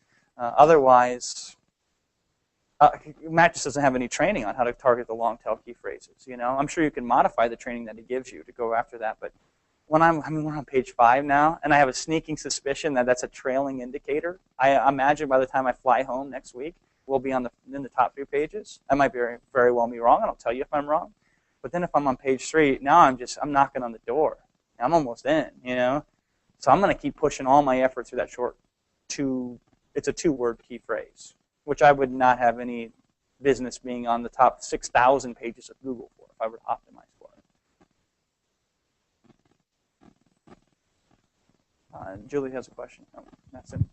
I know you're just starting your promotion, but could you give us any tips on how you're planning to use YouTube to drive traffic? Great question. I'm not going to use YouTube, believe it or not. You know, I understand Matt recommended it, and I know a lot of people are talking about using YouTube. But the whole thing is, I mean, what is the purpose of using YouTube? That's what you have to ask yourself. And by the way, you should know the rules before you break the rules, okay? I recommend that you use YouTube, and I'll tell you why. Because YouTube is beneficial no matter whether you end up using it for Amazon or for something else. YouTube is incredibly powerful. But my whole purpose is, why should we use YouTube? To generate traffic to our listing, right? I'm just going to spend money on advertising on Facebook instead. If that don't work, I might come back and do YouTube. I can't do them all, though, unfortunately. If this was the only thing that we did in our business, I would be using YouTube. I'd be using YouTube. I'd be using hub pages. I'd be using Squidoo lenses. I would even try old school easy and article marketing. I would try press releases. I would find somebody from Fiverr. I would hire somebody from MTurk. I don't know, right? I would try 6 million different ways to try to make this thing work. Unfortunately, when you have, or fortunately, when you have a multi-million-dollar business, you know, you don't have to be so crazy to make everything try to work to accelerate what does and doesn't work, you know. But the benefit of that is because I can spend money, I can tell you very quickly, if you are going to spend money, how to do it. But I can also extrapolate from that. This is a result based on this activity, so therefore any way you get this activity is probably going to result in something similar, right? Whether it's through YouTube, Squidoo lenses, hub pages, press releases, et cetera, I don't know. But yeah, I would recommend you use YouTube. I don't plan on using it at this point right now, because I mean, what would we use it for? We'd shoot like a product review, or maybe we'd say, okay, you know, I'll tell you a cool thing we could make for Jim, right? We could have this dog, like a stock image of a dog barking his head off, right? And then we have like this product fly across the screen, and then the next shot is this dog sleeping, passed out, right? That would be fun. But what are we going to do? We got to drive traffic to that YouTube video, right? Exactly. Oh man, we got to drive traffic to that damn thing, you know. If I were to do a strategy like that, I would much rather do a Google search for my keyword phrase and see what blogs are targeting that keyword phrase who are already promoting products on Amazon, right? Because they know how Amazon works. They're already as an affiliate promoting Amazon, and I would say, hey, if I hooked you up with some of this product, would you talk about it on your blog? Now, naturally, you have to disclose this, okay? By the way, corporations do this all the time. I had a friend, he was a real good SEO expert, and so Lexus contacted them, and they let him drive for a week, like their $300,000 automobile, whatever it was, as long as he would write a review for it on his blog, right? This is payola in the music business, which isn't allowed technically, although people do it, but it's totally allowed in blogging. And in fact, the FTC had to actually come out and specifically say, if you do this, you have to disclose that you've been bribed, right? But it still works. So you can say, let me work out a deal. I'll hook you up with this product, right? If you can do this with it and potentially write this thing. And of course, he's an affiliate and he's got an inside track. There might be a deal that you can work with this guy. I would rather do that. But my philosophy is straightest line to the end goal. How can I get there as quick as possible? So I understand if you're creating a course and you've got to teach everybody, YouTube's a fantastic way to teach the whole group, right? And so it's a good way to do it, okay? Me personally, I think I know a quicker way. It's more customizable. It's harder, right? It's a little trickier, but if I can prove it and document it and give it to everybody in our group, which is, by the way, why you guys all bought through my link, then maybe I can help you get there quicker. But yeah, don't neglect YouTube. If you want to use YouTube, use it. I will tell you, and I'm glad you brought this up, Mattson, because I've seen a lot of people in our group, in the main ASM group, and in the forums, get so hell-bent on YouTube, the nuances. YouTube is not to be a distraction, okay? Don't feel like you got to learn all YouTube. And I'll tell you what, I made this mistake years ago. I would start doing something, and I'm like, oh my God, now I got to learn how to do this thing in order to take one step forward, right? So then I'd spend 8 hours studying this stupid thing. And then I'd just be barely good enough to do it, right? And then I go to the next step, oh my God, now I got to do this thing. So then I'd spend 8 more hours. When I'm done, I have the worst thing in the world, by the way, because everything I'm barely competent in, right? It's hodgepodge cobbled together. It's disastrous. And I'm nowhere closer to my goal, you know? Instead, I look at the opposite way. I say, what the hell? What if we eliminated everything besides like the simplest approach, like an Occam's razor, right? How would that look? One of the reasons I love to do webinars is because I've eliminated the multi-steps of a sales process. I can take you from cold to sold in one 45-minute setting. Not in 15 email sequences, right? Not in 12 days of product launch pre-hype. One stupid webinar. I've condensed the sales cycle. It's the straightest line to the end result. And so like with us, Facebook, right? I wake up after thinking about it one day, and I said to Will, and he was synergistic, he thought the same thing. We're like two women living together, you know? Our cycles end up coming around the same time of the month, right?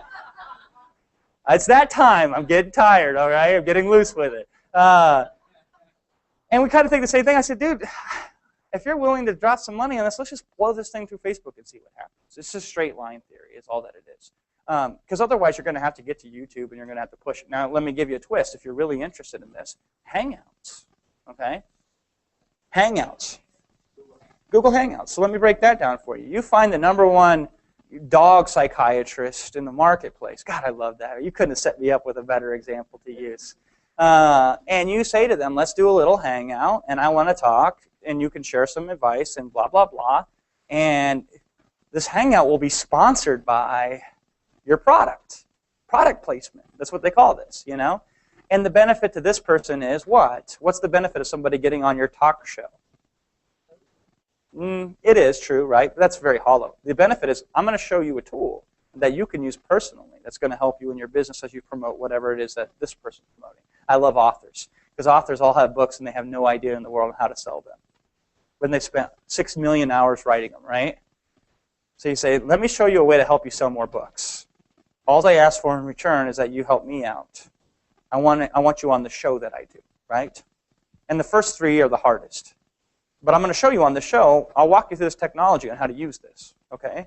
And they're like, oh my God, yeah? And you're like, yeah, I got this new platform for you. You're going to absolutely love this as an author. It'll help you sell more books. I'll show you how to use it. All I ask for in exchange is you give me 10 minutes, a 10-minute segment on my show, Dog Lovers Forever Radio or whatever, right? Make up some cool name.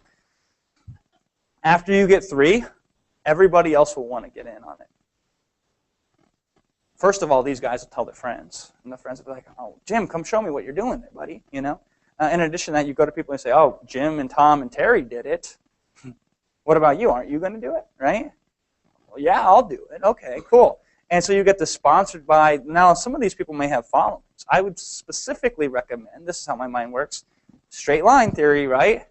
Let me find a guy on Facebook who already has 5,000 friends or whatever, very entrenched, who gets super excited about stuff and shares it liberally, right?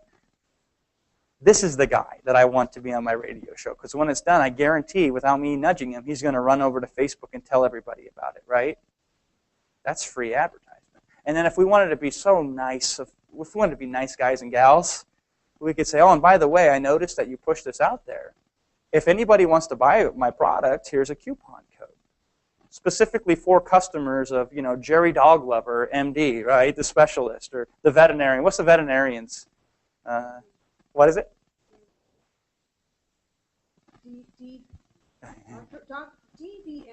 DVM, right? Jerry Dog Lover, DVM, right? Special for his customers only coupon code, right? Or even better, and this is what I love about Facebook, you reply to that when he blows it out there.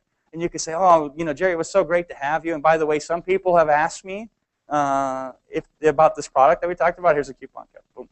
Or we take those people and we grab their user IDs and we start marketing to them on Facebook. I mean, it becomes easy then, doesn't it? You allow yourself all kinds of potential. But I love to go the direct route, straight to the customer as quickly as possible. So that's what I would prefer to do. If we were going to use YouTube, I would do a hangout. I would target the top guys. I would get them on the show. And I would somehow or another work my product in there as placement. If nothing else, I will develop a YouTube following, right? I guarantee you we'll have people subscribe to that channel for that Dog Lovers radio show, and then once I have them subscribe to a YouTube video, I can send them messages at will. I can target them at will through YouTube's advertising platform, right? But you're going to want to reduce it down to the simplest thing possible. The reality is, if you still haven't got your product yet, don't even be thinking about YouTube right now or press releases. Get the damn product. Simultaneously try to get 5 products at once, right? Be like, any of these 5 products I would love to have. Okay, let me just start calling everybody that and the first one that responds back, I'm going to go with. By the way, you start doing that, you become a crazy good negotiator.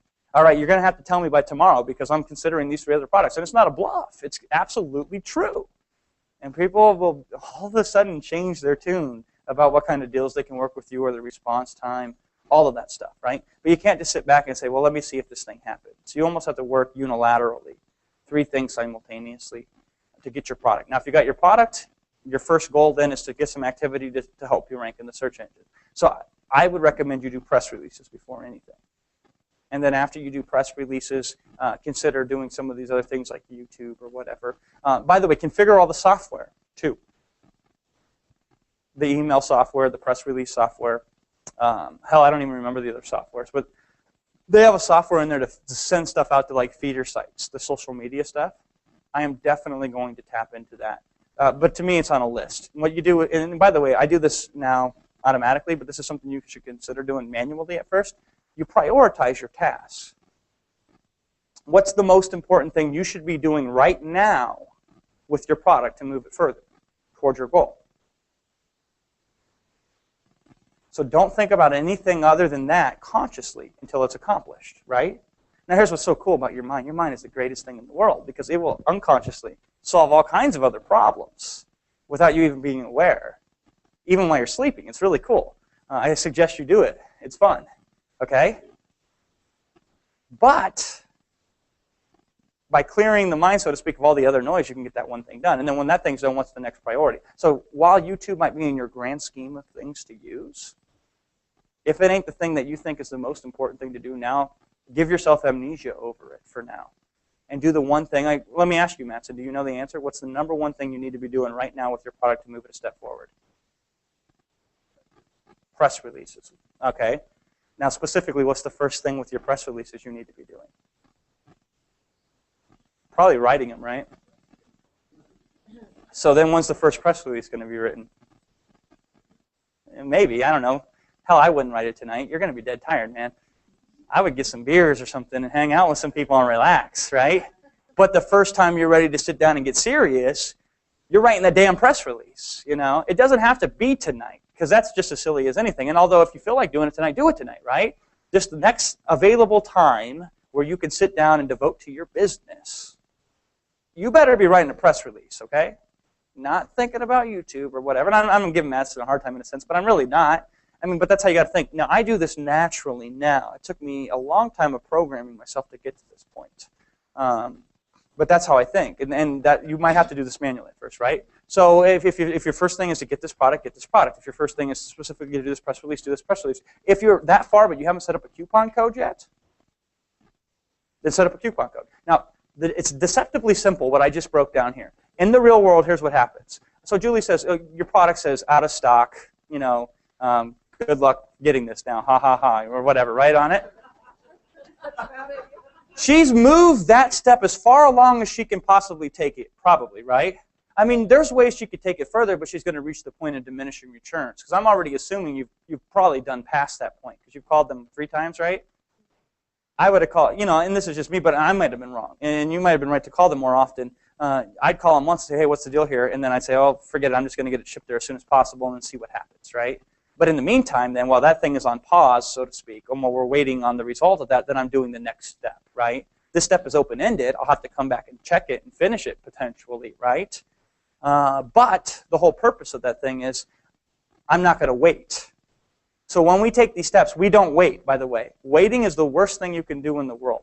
I would rather have you make a mistake than wait. I would rather have you do something that would drop you 10 spaces in rankings in Amazon than sit there and wait. Because everybody waits, and they all lose. They all wait, and they all lose. So I like to put my step in motion, and if that thing can't be completed in that one setting or in that immediate resolution, then I put it in the back of my brain and move on to the next thing that I can do. One of the things that pained me, which actually led to our breakthrough because I felt like I got behind, is had I known ahead of time, and I didn't know this, and you know, hindsight is 20/20, I would have wrote the press releases before I ever even got the product. Write them before they even exist, right? I would have wrote the press releases before the manufacturer could figure out how to print a stupid label to get it, which cost us 2 weeks of downtime, right? Thankfully, we had a million other things that filled that in, and we made a lot of money anyway, right? But if I didn't, I would have wrote, and maybe I wouldn't have, because maybe I wouldn't have been that smart. But if you're waiting for your product to get in stock, don't wait for it to get in stock to then write the press release. Write it ahead of time and then put it out there. If you go back to your hotel rooms and notice that there's an email from Jason and Will promoting a thing called Domain Cloud or a webinar to attend on domaining that's going to happen this Thursday, right? I've wrote those emails already in advance. I don't like doing that, and I might even rewrite them now, but worst case scenario, I'm prepared. But I will be doing a webinar Thursday, right? Is it Thursday? I'll be doing a webinar Thursday while I'm simultaneously hanging out at the ASM event, like magic. Because I knew in advance I would be at this event, and so I did the things in advance before that to have that set up. It sucks. It's a lot of work, right? But then you cash the check, and you're like, okay, it wasn't that bad. And so you just got to trick yourself to get through it in the meantime, right? So one step, then the other step, then the other step, the other step. Any other miscellaneous questions that we haven't covered yet that we can cover? Julie. I love the questions, by the way. Don't ever feel sheepish for asking too many questions. Oh, well, that's really good to hear. And with that said... With that said, I have 2 questions. Excellent. I have one little question and one big question. Okay. Okay. The little one is, you said something this morning that I just wanted to follow up on. Okay. You mentioned that, with your whole label fiasco, that when you got these labels, you sent them to a woman who could slap them on manually. Yeah. And since we have our own label issues, I just wanted to ask you, how did you find this woman? What did she charge? She worked at the private labeling company. Oh, she worked at the private Yeah, so we basically asked her, what's her name, Will? Alicia. We asked Alicia, we said, hey, Alicia, would it be possible for us to put on our own labels? Because at that point, I was ready to throw the bottle at her and go somewhere else, Will always is the guy that calms me down. He always is the guy that evens my temper out, right? He told me, find another supplier. I'm like, hold on. With a lot more cuss words involved in that, Our concern was that, we thought they were so advanced that they would print the label and they'd have a machine that would label the thing. And, like if we provided our own label and the corners weren't right, it wouldn't fit in the machine, because that's kind of the mindset that we have about this. That's how real manufacturers when I asked her, she's like, oh, no, don't worry. We put them on manually. I'm like, oh, okay. I mean, it was that simple. Yeah, it turns out we could have even had any dimension that we wanted that would fit on that bottle, But then they get bubbles in them when you do it manually. We've done it. Not in our type of product. Yeah. I guess they have a lot of experience. It does depend on the type of product, obviously. And so manual may apply, maybe not. I mean, the other product we considered, we were literally going to make a sticker and have them stick a sticker over the top of it. And if they weren't able to do that, we were going to have them send it to us. And Will was going to put the sticker on it. Yeah, he was going to pay his nieces like $20, and they were going to put the sticker on it. Now, the sucky part about that, and this is overhead creep, right? This eats into your profit margin, is that it doubles your shipping cost, more than doubles it, But if the product is that good and you can afford that, then yeah, you can do that. But it's amazing how creative you have to be to solve these problems. And I mean, I still don't even know if we did this right with, there's the UPC number, right, or whatever it is, and then there's the stickerless thing that Amazon will charge you 20 cents. The FBA thing, the FBA I have number, no idea what that is. I just checked no, we'll provide our own, and I don't know if we did it correctly or not. You checked yes, you left the default. Or I don't know what the hell I did, right? I just pushed the next button so we can move forward, right? And if I did it wrong, they would let me know, and I'd fix it, I don't worry about getting it right. Which is going back to the whole waiting aspect. So I don't know. I guess we did it right that time. We got lucky. And isn't it incredible, though? Like we talked about all kinds of roadblocks and difficulties and things to be concerned about and things that you have to think about. But at the end of the day, Jim is sitting here, and I know others of you are. He has a physical product that is his own brand, right? It's his stuff. He can walk into a friend's house or whoever and say, look, I'm a manufacturer. I have a product of my own. How amazing is that? I bet you Jim's Isn't wife, that absolutely incredible? I bet you she was finally like, oh, now you're doing something online, right? Because he can show her this. Look, I got this thing now, I mean, how many people can say that they have their own product? Doesn't that feel good? Absolutely. For those of you who've gotten your product already, isn't that amazing? It really is, and honestly, if you want to start getting creative too, like I start looking at, as in the musician business, we would do stuff on consignment. I tell you what, I go down to the local like head shops and stuff, and I put my CDs in there. There's a gold mine, right? There's nothing stopping you from consigning your product in local stores. That's the old school way. That's how we used to make money, you know? We take it to a store and we work out a deal with the retailer to put it up there and get shelf space. Granted, there's less of those people these days, right, because of Amazon. But they still exist, and you can get very creative with the local businesses if you put the thing in there and give them a cut of the profit if it makes sense. Like, I bet you, is there a local-owned pet store in your area? So? Does that owner like to make money? So you walk in. Yeah, go to a vet is another one, right? I mean, what other ones are there? I mean, there's a whole bunch of them. You could even, honestly, if you want to use real press, you can get a write-up in your local paper. You know, local man saves dog's life. I'm being a little. I do this to be instructive, so you remember my examples, right? So I do that intentionally. But the point is, I guarantee you get a write-up in your local paper. Local man starts business on Amazon. You know how easy that is? You basically keep faxing them every single day information about your press kit until eventually they get so tired of hearing from you that they just interview you so they can be done with you, right? That's what I always did. It works so good, too. And then when you're done, you write a press release online that explains that you got local coverage, you know? Then so your press release announces your other press release. I mean, there's a lot of ways you can run with this. Of course, the idea here is Amazon makes it all automated, right? But never feel like you don't have options. If you have a physical product and you really listen to what I say about how to sell it, you will be able to sell it 100 different ways. Amazon, of course, is the ideal way, right?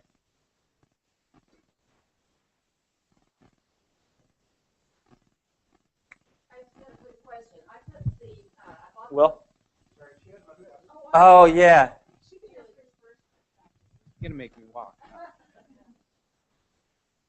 Thank you. I had a quick question. I bought my domain and I put it on my product. I was sick, so it's now www whatever. Yeah. And I was going to use Easy Redirect to redirect it to the Amazon page until I can get a website up. You don't even need ERS. You just go into your domain registrar and you URL forward it. Okay. And just put in the Amazon URL. And then I was thinking that maybe I would switch it to like an opt-in page so I could get a list going. You could. Okay, my question. I wouldn't do it though. You wouldn't? Nope. We bought the domain just so we could own it so nobody would steal it from us.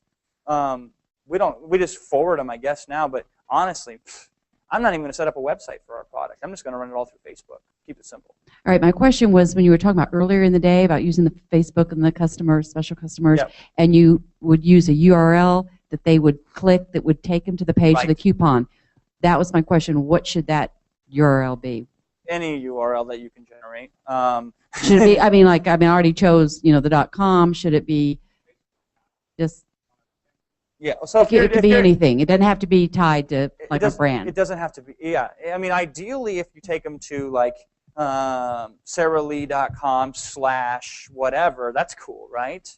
It's not that important. The cool thing is, if you don't know this, on Facebook itself, if you create a fan page, which is 1,000% free, right? You just go to facebook.com/pages, create page, right?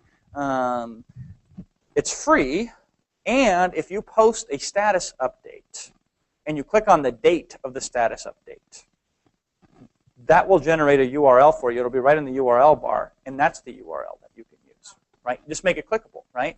Then you don't have to even mess with setting up a server, setting up a freaking website, right? And by the way, Facebook has notes. Nobody uses notes. Does anybody here ever use Facebook Notes? It was what they were supposed to do to create their own blog so you didn't have to set up a blog, right? It still exists. You can use a Facebook note, but since most people aren't familiar with them, I just recommend you do a status update and then link to it. We've done blog posts that aren't even on the blog. They're literally, like, here was something that people thought was so innovative that I did. When we launched this one product, I think it was Link Ninja, right? Right before the webinar special ended, I wrote up a Facebook status update that we linked to, and I said, okay, since the deadline's coming up, and I wanted to make sure that you realize that if you should buy this product or not before the deadline's up, let me give you a synopsis of the webinar, a summary of it. And then I wrote up the summary, and then I said, you should buy this now that you know what it is, right? But we did that through a Facebook status update. And people thought that was the most genius thing in the world simply because we didn't take them to a blog, which is what 99.9% of internet marketers do. I did that intentionally to be what? Different, right? But it's just as easy to do it to be easy, right? Just as simple.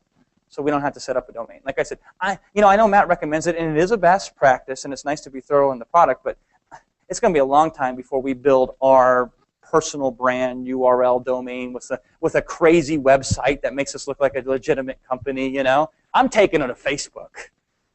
I don't have to set anything up. You have to realize when somebody like Matt and Jason, when they're putting together a course, they need to be very thorough, and they need to try and explain as much as they possibly can and cover all of their bases and give everybody the information they want, right? But you don't have to follow everything. You don't have to do the press releases and the YouTube and the blog and the website and this. Now, in a perfect world, you'd have a team and you do it all at once and you're done, right? And the more that you do, the more likely you are to succeed. Right. But you pick the lowest hanging fruit, the stuff that's going to give you the better return, right? So in our case, we haven't done any of the press releases yet or the YouTube videos. We went straight to Facebook, as Jason explained. That gave us a very, very fast set of results that we were looking for. Yeah. Do we have to do everything?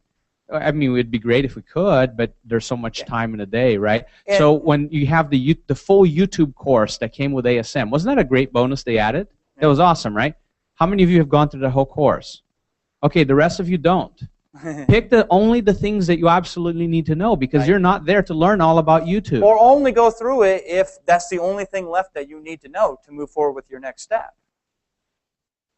Oh, it was a great course. It was a great course, but you don't need to know all of that stuff to move on to the next step, like Jason said. If you don't know how to upload a video, there's instructions on how to upload a video. You go watch that 10-minute segment, and you're done. Now you can move on to the next step. You want to talk about premium prices? We shopped our tube method course to them to give to all members, but we were priced too high. They went with a lower priced alternative. And what was the worst that happened? They said no to us, you know. But we were going to include tube method in there, but we weren't going to charge. We weren't going to give it to them for nothing less than a pretty penny, because it's a damn good course. Julie, you got a second question? Were you going to speak about Emperor Social? Because I did, but I didn't make it clear. Oh, because yes, because we bought it, but there's so much that we have to do for ASM, and that's like a whole another thing to learn. It will make much more sense. It will make much more sense once I show you an example. I have to blur stuff out in it, which I didn't know if it would work. It obviously has worked because we sold out our product. I will show you how we used Emperor Social to create our Facebook fan page tab. Because here's how you have to create a tab if you don't realize this in Facebook, and it's such a pain in the ass that if you don't have a good tool, I don't recommend that you do that. You have to get a HTTPS secure SSL certificate site to connect your app to. Then you got to get a Facebook app ID developer, right? And then you got to go in there and configure that app to connect to a page. And then once you do that, then you have to use a piece of code to iframe the thing from whatever external website that you've developed so it can show inside a Facebook fan page tab. Tell me if anybody's still on the same page with me, right? I mean, I know how to do that, and I don't want to do that because it's too complicated. So we had a tool called WP Fan Pro, which is, by the way, an excellent tool for what it used to do, right?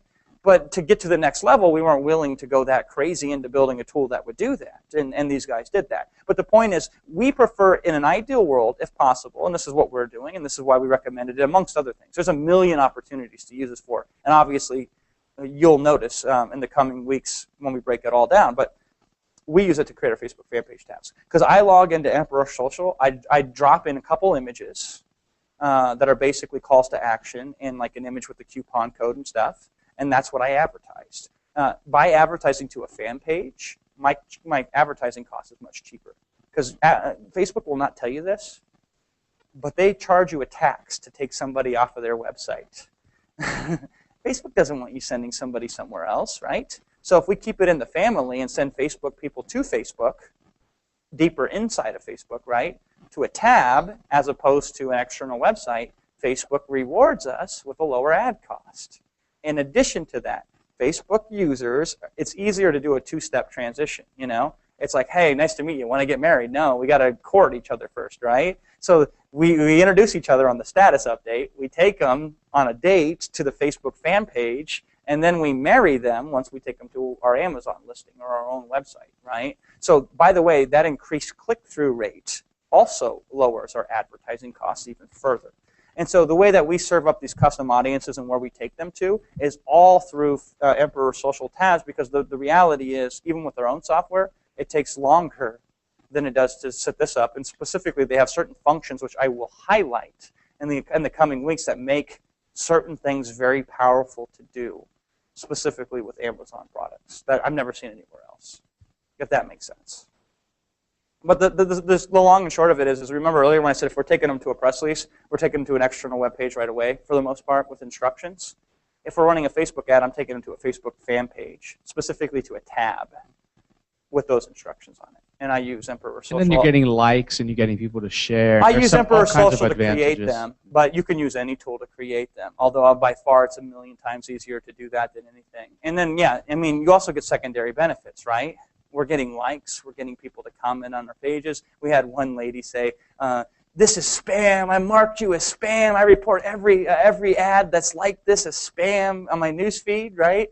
And I'm laughing because I'm like, you don't understand that Facebook is targeting you specifically. They want us to show you these ads, you know? So you'll get people like that, right? That tells you your advertising is working. If people that hate it are noticing it, hell yeah, you got a good ad. You know, because rule number one is if nobody notices your ad sucks, you know.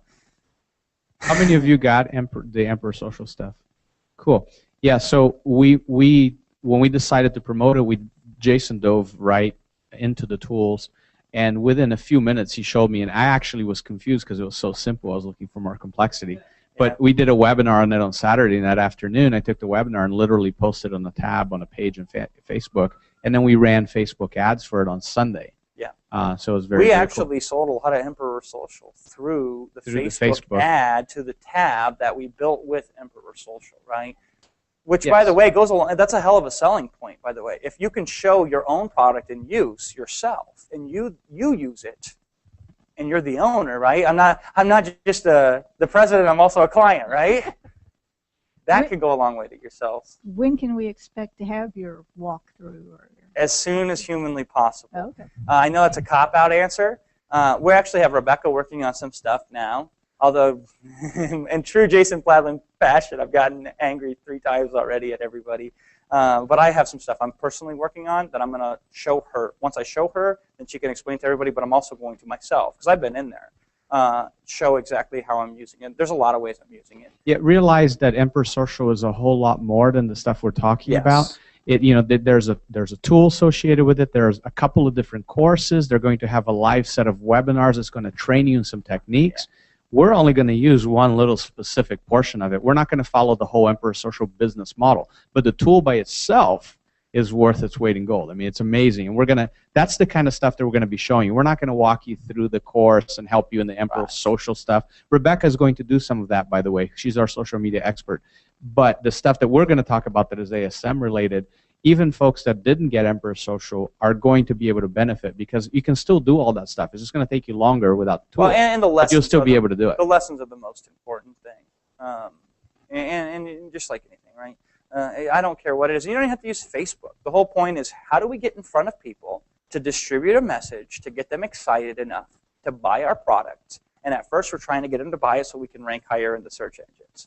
When you got to think like that. That's how I come up with these things, right? What's the straightest line to doing that? Could you go to a local meetup and sell your product that way? I bet you could. Hey, and it doesn't even have to be related necessarily. We could go to a local meetup for business professionals in the area. Derby, what's that local meetup place that you were talking about, or that we were talking about for Speed Client? B&I, Business Network International, right?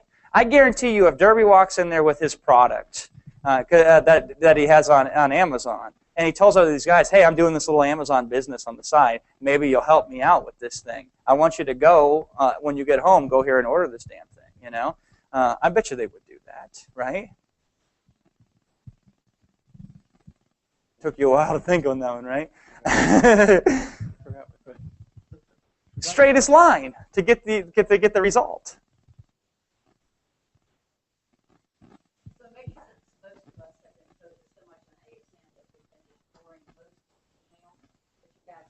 That's a great thing. Please repeat that. Well, yeah, I understand what you're saying, EJ. Like, but anything important related specifically to ASM, we're going to share in the group and on the Tumblr blog, which is a great resource as well. Okay, what I was going to say, though, was maybe you want to throw Emperor Social back up again for some of us to look at because we I will. didn't deal with it so far. Yeah, if you want to sign up for Maybe that, in I an will auction. absolutely take that affiliate commission. Yeah, it's not our product, but we can get a backdoor link for it if you want it. But yeah, I mean, it's not our product. Yeah, it was something that I realized as an opportunity where, and this goes a very good point, because when I talked about the marketing preeminence earlier, right? Find that story nobody else is telling, that even if everybody else does it, if your customer doesn't realize that, and you're the one that tells them, not only do you make the sale, obviously, but you increase that experience. And that's what we did in that particular case. I noticed something that nobody was seeing that was a glaring error. And I said it flat out on the webinar. We even got some hate mail for it, right? Some lady says, Jason bashed this thing, and I bought it specifically because it was sold this exact way. And I'm like, yeah, you and about 2 other people, right? Nobody else did. And so what you really need to focus on is this. And this is a tendency that we all have that I've learned, thankfully, to neglect is you don't have to be a deer in headlights specifically with what's inside ASM. What you always want to look at, okay, here's the technique specifically. So when he talks about press releases, that's the technique he shares, but what's the purpose behind the technique? Well, there could be a couple purposes, right? And he covers a couple purposes. One of them is to get those immediate sales, to sell your product at $1 to get that action to get ranked in the search engine, right? Does it have to be specifically just press releases? Your mind starts to think. Now, ideally, my plan and Will's plan was to follow the course as close as possible, so that way we could document it exactly as possible, right? That failed when the labels got delayed and this thing came in, and I got so pissed off at everything that I said, forget it. Let me get creative so I can make up time. And I did, right? And so that's why we ended up doing what we're doing. So all you have to do is say, what's the purpose of the press release? What's the purpose of the YouTube video? What's the purpose of blank, right? And it doesn't have to be that exact way to accomplish it. It can be any way. Like I'm saying, when I go to local meetups, I'm telling Jim to go to a local pet store, and he's saying to me, well, I don't frequent there. And I say, does the guy like money, It don't matter. Just go down there and work a deal or two if you want to. But just make that next step that you need to take to move one step closer to achieving your goal. And make sure, by the way, you should have a goal that's written down specifically with what you want to accomplish with this product. What Jason just said there is so important, that it's not necessarily the technique, but the purpose or the reason or the goal that you want to achieve with the technique. We see this a lot with clients, that they want a step-by-step and they want to follow it exactly, and they want to do A, B, C, or D. I see with clients where, Jason will give an example on a webinar of a one sentence about sales copy, and all of a sudden we start seeing the same exact sentence, word for word, on like 30 different sales pages. And what they should have done is taken that concept, right, and extrapolated their own idea off of it. So when Jason was giving examples of copy, I hope not to see that exact copy on anybody's product, like that it's not closing bad line. If you do that. Yeah, right? I don't care if you do it. It's not that he cares, but it's just like you need to put your own twist into it. You into need to internalize why that is effective and the lesson behind it. Yeah, you can't sell it unless you believe it, right? Well, you can, unfortunately. Well, they have to, not as efficiently as you can sell. It's very hard to do it. Yeah. Not as efficiently as you can sell because you believe it. Do it. I've seen a lot of good con men do it, but it's very hard to do it, and I wouldn't recommend you do it that way. Well, the problem, I think, with trying to evaluate, what's the purpose of the YouTube videos? Right. What's the purpose of the press release and this and then? If you've never done internet marketing before, then we don't really know yet. It's kind of like we have to do it. You go into the Facebook in order group. To know. You go into the Facebook group and you say, hey, what should I do with this, right? And Will answer, or I will answer, or she's gone now, but the lady that was in Kansas who had sales tax set up, she could shed light on it, right? Don't feel like you have to solve it yourself. That was a big benefit of our thing that we put out there, was I have that, and it's second nature to me now because I've done it a few million times, right?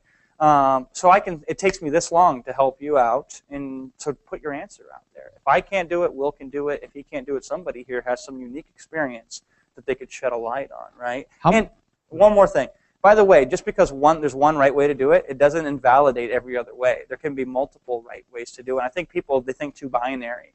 If this or that, if this or that. And there's a million ways that you can simultaneously achieve the same thing. So if you don't know what a purpose is, if you don't know specifically what's the reason behind doing this, please ask, because that's the number one reason people procrastinate, because they don't have a clear enough picture of why they're taking a specific action. And when you don't have a clear picture, you don't know what to do. When you don't know what to do, you feel a state of confusion, and nobody wants to fill that state, so you tend to avoid that state of confusion. And to do that, you tend to avoid the task at hand. It sucks. How many of you have participated, actively participated in the Facebook group that we have, not the ASM one? Okay, there's about a little more than half of you. The rest of you really need to participate in there. It's such a valuable resource. There's been so much information shared in there, so many tips and tricks and clarifications. If you don't want to get distracted by the discussion, because some people, they tend to do that. They forget about their main purpose, which is to make money, and they get really involved in the community feeling. And I usually will tell them if they're doing that, I'm like, hey, get out of here, you know, for a while, right? But even if you want to just put down your head and avoid all the distractions, bookmark our Tumblr link, which is sticky in that Facebook group. And any really powerful stuff we put in that Tumblr blog. Still? You remembered again? So does building links to our Amazon page help within Amazon or just in the search engines? What would be the purpose of building links to the Amazon page? This is an instructive example, right? What's the purpose behind doing something like that? Well, in addition to the traffic, I'm wondering if links would make it rank better within the Amazon search. So the purpose of doing this would be to hope to increase your ranking in the Amazon search engine so you can make more sales, right? Right. I could probably think of 50 easier ways to do that right now for you, Mattson. And so the real question you should be asking yourself, well, what should I do? Well, you already told me. You need to write that damn press release, right? So why are you thinking about links? It's hard, honestly. I make it look easy, but it takes a habit to build this, right? So, by the way, press releases will build links too. Right. So now you can kill two birds with one stone. I still don't know the answer, though. It doesn't matter. It doesn't matter if it helps or not. It might satisfy you intellectually, but I'm going to deny you that satisfaction. Because it won't satisfy you monetarily, all right?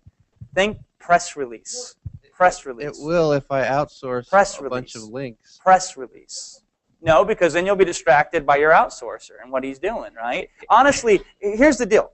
And I'm telling you, your unconscious mind will solve a lot of your problems without you even realizing it. When you're distracting your conscious mind by building and writing these press releases, that allows your conscious mind to finally say, damn, that guy finally left me alone so I can do some real work, right?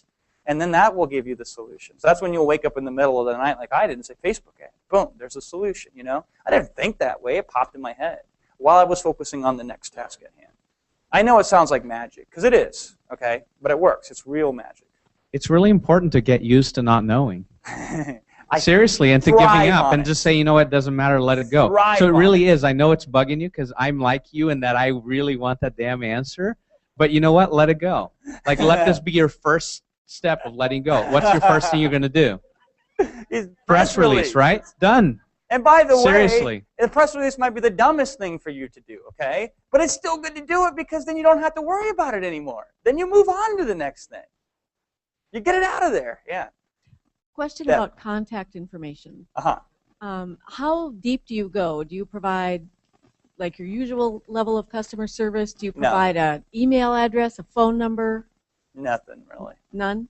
I want Amazon to do all of our support because they're way better at it even than Rapid Crush is. But obviously, any person that has an issue, they can contact us, and they will. Trust me, they will. You want to do more reactive support in this particular case. As of now, this is my quote. I might change in the future as I learn more, but at this point, my solution is to do reactive customer service. If somebody writes a bad review, then I'm going to contact them. And that's exactly how Jason and Matt teach it as well. But I'm not going to be like all crazy, like, here, contact my company, do this, do that with it, because frankly, most Amazon purchases are impulse purchases. They get on the page. It's so easy with the one-click shopping to buy the damn thing. They try it out, and only if it sucks, then they usually write a review, a negative review. But I could tell you, I probably bought 50 products on Amazon that have sucked, and I don't even bother to return them because it's a pain in the ass. So yeah, I wouldn't get too involved with using that as your advantage. Here's all these different ways you can contact us. We got a Google Voice number, and we put that on the label of the product. That's all we did. Yeah, We and that's put on the label of the product. On the label of in the product. 12-point font, really tiny at the bottom. We don't want to deal with those calls. Not yet. One more thing. Our strategy, if a customer calls and complains about the product and wants a refund or whatever, if it gets to us, right? As I understand it, Amazon is going to want to know where to ship the product back. You actually have an option to say to the customer, don't bother shipping it back, just refund. And that's what we're going to do. I don't want them to ship product anywhere. Just I'll tell the customer, just throw it in the trash and we'll give you a refund. It's not worth it. You're not going to do anything with the product anyway. You had a question, I think, first. I actually don't have a question, and I'm glad somebody's after me because I don't want to shut this down, but I want to be sure that I say that this is probably the most helpful, active, viable Facebook group I have ever been in my life, because not just you guys, but everybody else. People are so willing to help and talk, and I've talked to several people here who have the same impression I do, which is there's been plenty of places we would have stumbled and fallen on our own and just went, never mind. But because of the support, it doesn't feel like that. That's a great point. I'm glad you mentioned that. Who was it that mentioned that liquid products, I think, was it you, EJ, that mentioned that liquid products have to be shrink wrapped or something like that? Somebody mentioned it like, I found that out. We had no idea. It saved us a shipment. So thank you for whoever, was it you that mentioned it? So see, we learned stuff in there too. So there's so much good information there. Yeah. Very, very powerful. Thank you for saying that, EJ. Carl, is it Carl, right? Yoel. Yoel. Yoel. Okay. I couldn't see your name. Yoel. All of us started to promise a lifetime guarantee. You know what? I don't. No, we need it for the stream, though. If I die, my grandson will knock on your door, will pick it, and will give you the $10. I hate lifetime guarantees. Whose lifetime is it? Yeah, but even 1 year, even 2 months, I don't want to. How can we back it up? I have no idea. Seriously, I don't know. So we share the same idea. Well, I don't remember what we put, Will. 90-day guarantee, right? What a cop-out, you know. I went with 90 days, and I don't know what the hell. I don't even know how to fulfill a guarantee on Amazon, right? I just did it because Matt said to do it, you know. Yeah, but if they complain to Amazon after 90 days, it's no longer refundable by Amazon. Yeah, who knows? I mean, these are little things that we shouldn't concern ourselves with, right? If the vendor allows it, it doesn't matter. They protect the vendor, I think, after 45 days or 60 days or something. But after that, I don't know. They'll contact you. Amazon will contact you if there's issues. Yeah. And if not, don't worry about it. See, again, so one of the ethos is I would rather ask for forgiveness than permission, right? So say you mess that up. What's the worst thing that can happen? Yeah, or I mean, the worst thing potentially that could happen is, I mean, they'll send 2 goons to your house and beat your kids up, right? No, they're not going to do that. They can ban your Seller Central account, and if they did that, that would be completely stupid and unreasonable, and there's a workaround to get back on Amazon anyway. There's almost little downside to saying, well, I think it's like this. Let me see what's going to happen. Tolerance of the unknown, as Will said earlier and I said earlier, that's the biggest thing of moving forward constantly. Like when I say, I honestly do not know what will happen with the refund period. I don't. But I'm sure we'll find out eventually when a customer refunds for us, and then I'll have to dig down and research it and figure it out. And then I'll be smarter in the future next time it happens. But I could not imagine philosophically offering a lifetime guarantee. I just could not see myself doing that no matter what. You know, so I didn't. Some people do. Okay, I was just going to share real quickly about liquid products because mine's liquid. Small glass bottle. I didn't put any UPC on it. Now, I didn't have it shipped to me where I had to put it in a baggie. It just has a manufactured seal. The whole thing's wrapped in that cardboard, so they couldn't even see anything, and I was worried about the labeling. My product's gone to 3 warehouses. It's all live today. They got it. And then I did the labeling process, and Excellent. not in a baggie, not in bubble wrap, just the cardboard. So if you're doing a product like that, if you have any questions, feel free to ask me, because I went through it. Yeah, and I mean, there's some categories you'll find out after you pick the product that are so ridiculous on what kind of things they do not allow, specifically for that category, right? And I've told this to some people, and they don't like the answer, but I said, okay, well then find a new product. Because everybody thinks this is one specific product that I have is going to be the miracle worker in my life. And for every one of those that actually occurs the first time you pick a product, there's 6 million of them that won't, right? So we get on base. We don't hit home runs. So you say, okay, let me just work this thing as more of a learning experience, make some money on this thing, really, but at the same time keep an eye out for the next product that's simpler. Like some people were asking about, I want 15 colors. I mean, who here has like one that has multiple variations, right? Julie. And so that's a whole nother layer of complexity, and that very well might be the reason why they have your stock message different than our out-of-stock message.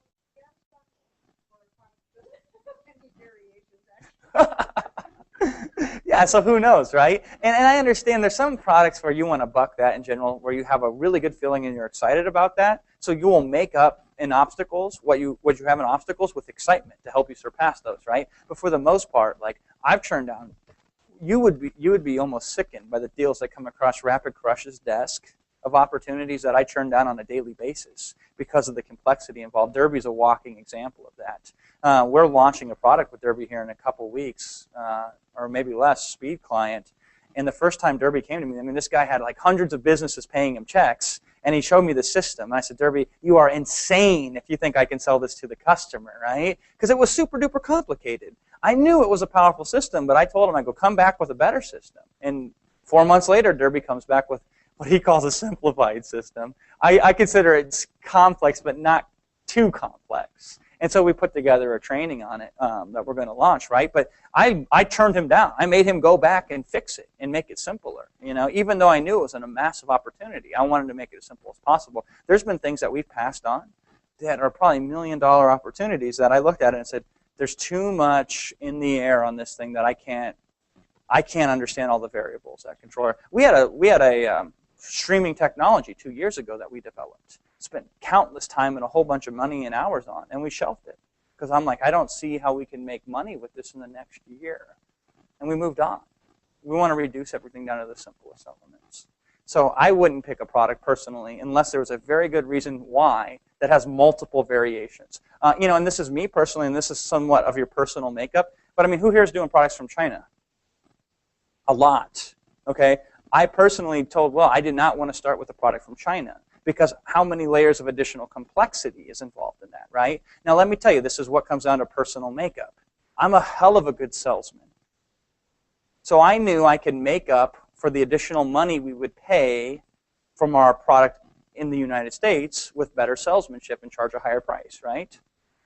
If you don't have that, then China might make sense for you, right? But I think you would agree with me, there's a lot more complexity going overseas than there is keeping it local. I mean, our supplier lives like practically down the street from Will. I mean, if he had to, he could drive down there, It's crazy that we could find somebody in our own backyard, well, his own backyard, that would do that.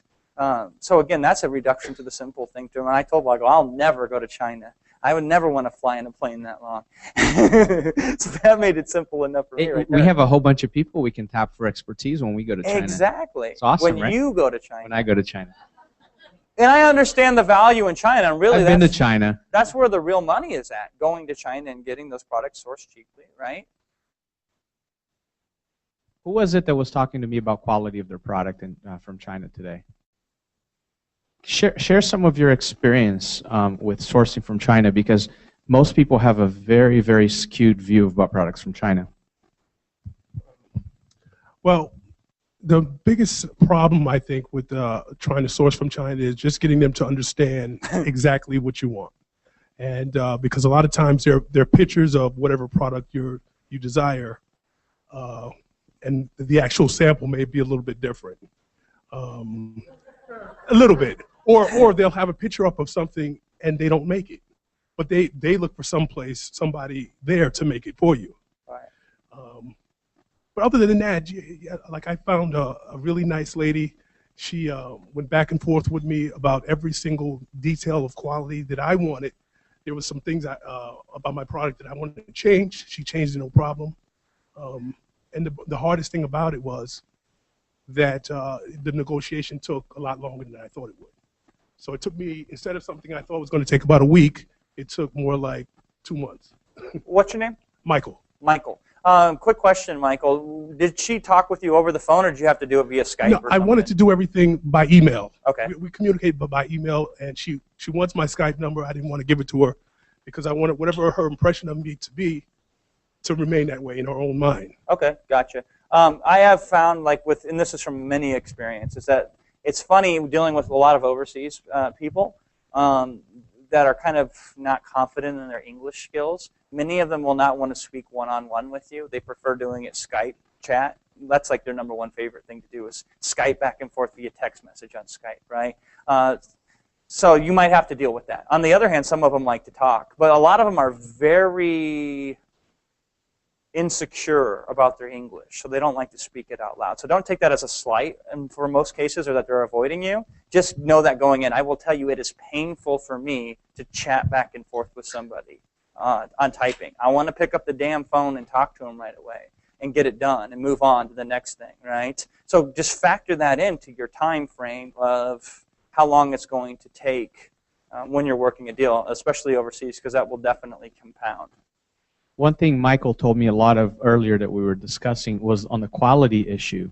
You can get extremely high quality stuff from China. Yes, absolutely. The issues that you get with the perception of low quality of stuff from China that we get, it's because of the people importing the stuff, that they want to drive the prices down. So they keep asking for cheaper and cheaper and cheaper and cheaper.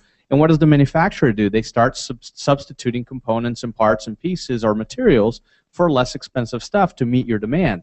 Michael's experience was different. He said, quality, I want quality, I want quality. This component is not as good, I want one that's better. And he was still able to get a very, very good price, but he focused on asking them about quality, and he said he has a very, very high quality product that he's happy with, and he's sourcing from China. So remember to talk to them about the quality stuff and inspect and make sure that you have good quality, because you can get very, very high quality stuff. There's no reason you can't get quality in China that is every good as the quality you can get in the United States. I've flew to China before, but prior to flying to China to kind of meet some of my connections, I had the same mentality that the gentleman had, and once I got there, met them in person and things like that. I met with several different owners and things like that. When I got back, the only way I liked to communicate was via Skype. Right. And I used to email, but the process is so much faster when you Skype, and it's so much more personal. Yeah. If you're having there's a barrier, a language barrier, and I think that it was very easy because you could type on Skype.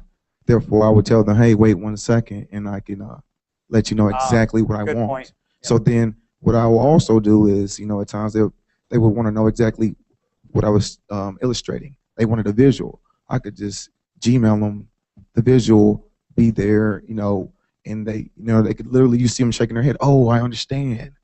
And so the Skype was a great piece for me with international importing. Yeah, I would absolutely recommend it. Unless, I understand, Michael, why you chose not to, but definitely everybody consider using Skype. Skype is like the miracle international tool. Like everybody lives on Skype, especially overseas.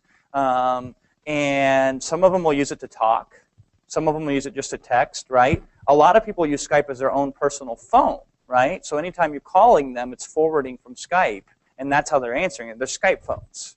And that's some people's only form of communication. I have found it's the easiest thing in the world. Will saying, okay. So let me wrap up. Quick question, and then I'm going to give my final thoughts. No, this is just a comment from Michael and from Wilson. Going to China, getting the products and all this, they kept on saying, everybody else is buying this one, the cheap one. That's our best seller. And I'm saying, I want this quality. No, our best sellers are down here. You say, no. Where on my name does everybody else, where is it printed at, right? I know, but it is the mentality that everybody else is selling this, so this product is the one you want, right? Not the more expensive one. And then thank them for looking out for you, right? But buy the damn one that you want, you know?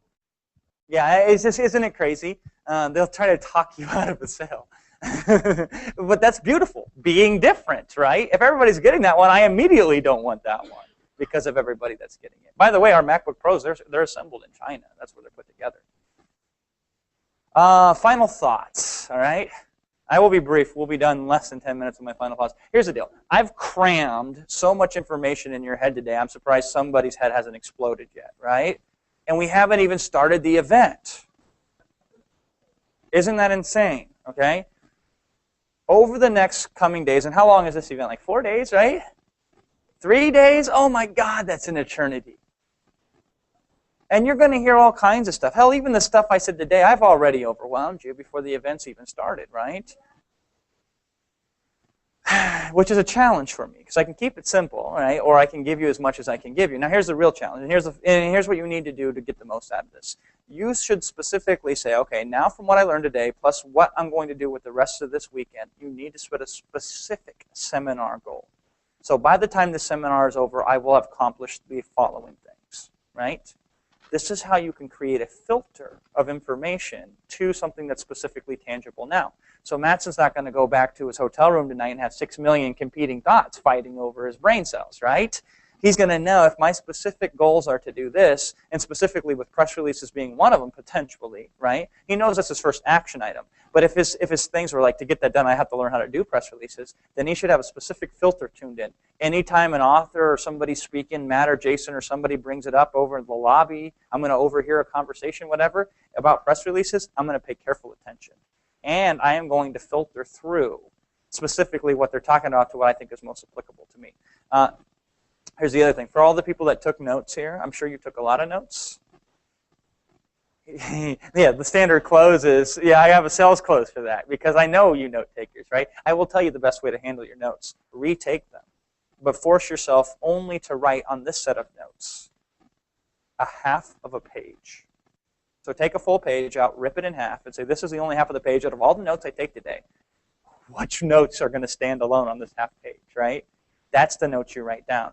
Okay? And that's the one you continually reference. That's the one I tape up on my computer monitor. That's the one that I take and I put right next to me or carry around, and while I'm standing in line, I kind of pull it out. It's really, it's deceiving today with technology, with a phone, to, oh, I'll just put that on my phone. No, don't do it. Make it a physical piece of paper and carry it around with you, right? Now, that sounds crazy. I'm going to take you one step further. This whole week, so take a half a page of the notes from today, right? But only allow yourself one full page of finalized notes for the rest of the week. So when you're done with this, you will have no more than a page and a half of notes. Then take that and condense that into the final cut. This is like American Idol, right? Who makes it to the final round, right? Take that and put it on your final one page of notes. Not front and back, just front, okay? That's the important stuff for you personally, okay? And that's how you handle the information. Now, here's the cool thing. You have your set of notes, your regular notes, and the off chance that you'll actually use them ever again in your life, right? You still have them, okay? But what you really have with the remaining things are the things that you need to focus on the most when you hit the ground running. And ideally, the things that you wrote are the things that are going to help you accomplish your goals, your next steps of actions when you get home. But more importantly, they're also the types of things that helped you accomplish your goal specifically before you leave this seminar at the end of the day, okay? And I mean at the end of the seminar, which I believe is Saturday. Is that right? You see how much I pay attention, right? This is how focused I am. I'll tell you what, before I ever go on a trip, everybody says to me, Jason, when's the flight? When's the flight? The whole family is, I don't know, sometime on Tuesday, right? I'm like, I'll look at it Monday before I fly out. Until then, I don't even want it consuming my headspace. Which is, it drives them nuts. What time are you leaving on Tuesday? I told you, I don't know, you know. Mary Jo booked the flight. She sent me the email. I boomeranged it so it's going to show up in my inbox the day before I fly out. Then I'm going to, you know, that's all. I don't let it consume my headspace. Don't let all this information this weekend consume your headspace. Know, first of all, that we will be able to follow up after this event is over. No, second of all, that you have to condense it to the creme de la creme, the best stuff that's the best of the best, and you have to filter it specifically to you. Because when Wilson and I say, you know, we set up a disc corporation so we can reduce our tax burden on international sales for Rapid Crush, and to do that, it only took 5 easy corporations to amalgamate inside of each other. That might be helpful to you in a sense, but it ain't going to be applicable to you at this current time, you know? So you have two filters. Now, it's nice to know that when you get to a point, or if you get to a point where it makes sense for you to do that, you know exactly who to come to, right? So it's not like you forget it. You just don't let it take your headspace, your conscious headspace of what you want to focus on now. And I guarantee you, and it's fun to do this, sit at the event one day when you walk into the room and the event's going on, look around at every single buddy else and people watch for a little bit. And look at the people that are furiously like trying to absorb every piece of information, and you may be one of them, okay? And there's nothing wrong with that. But look at them, look at their body posture, look at the way that they hold themselves, look at the way that they look when the session is over and they walk out that door, right?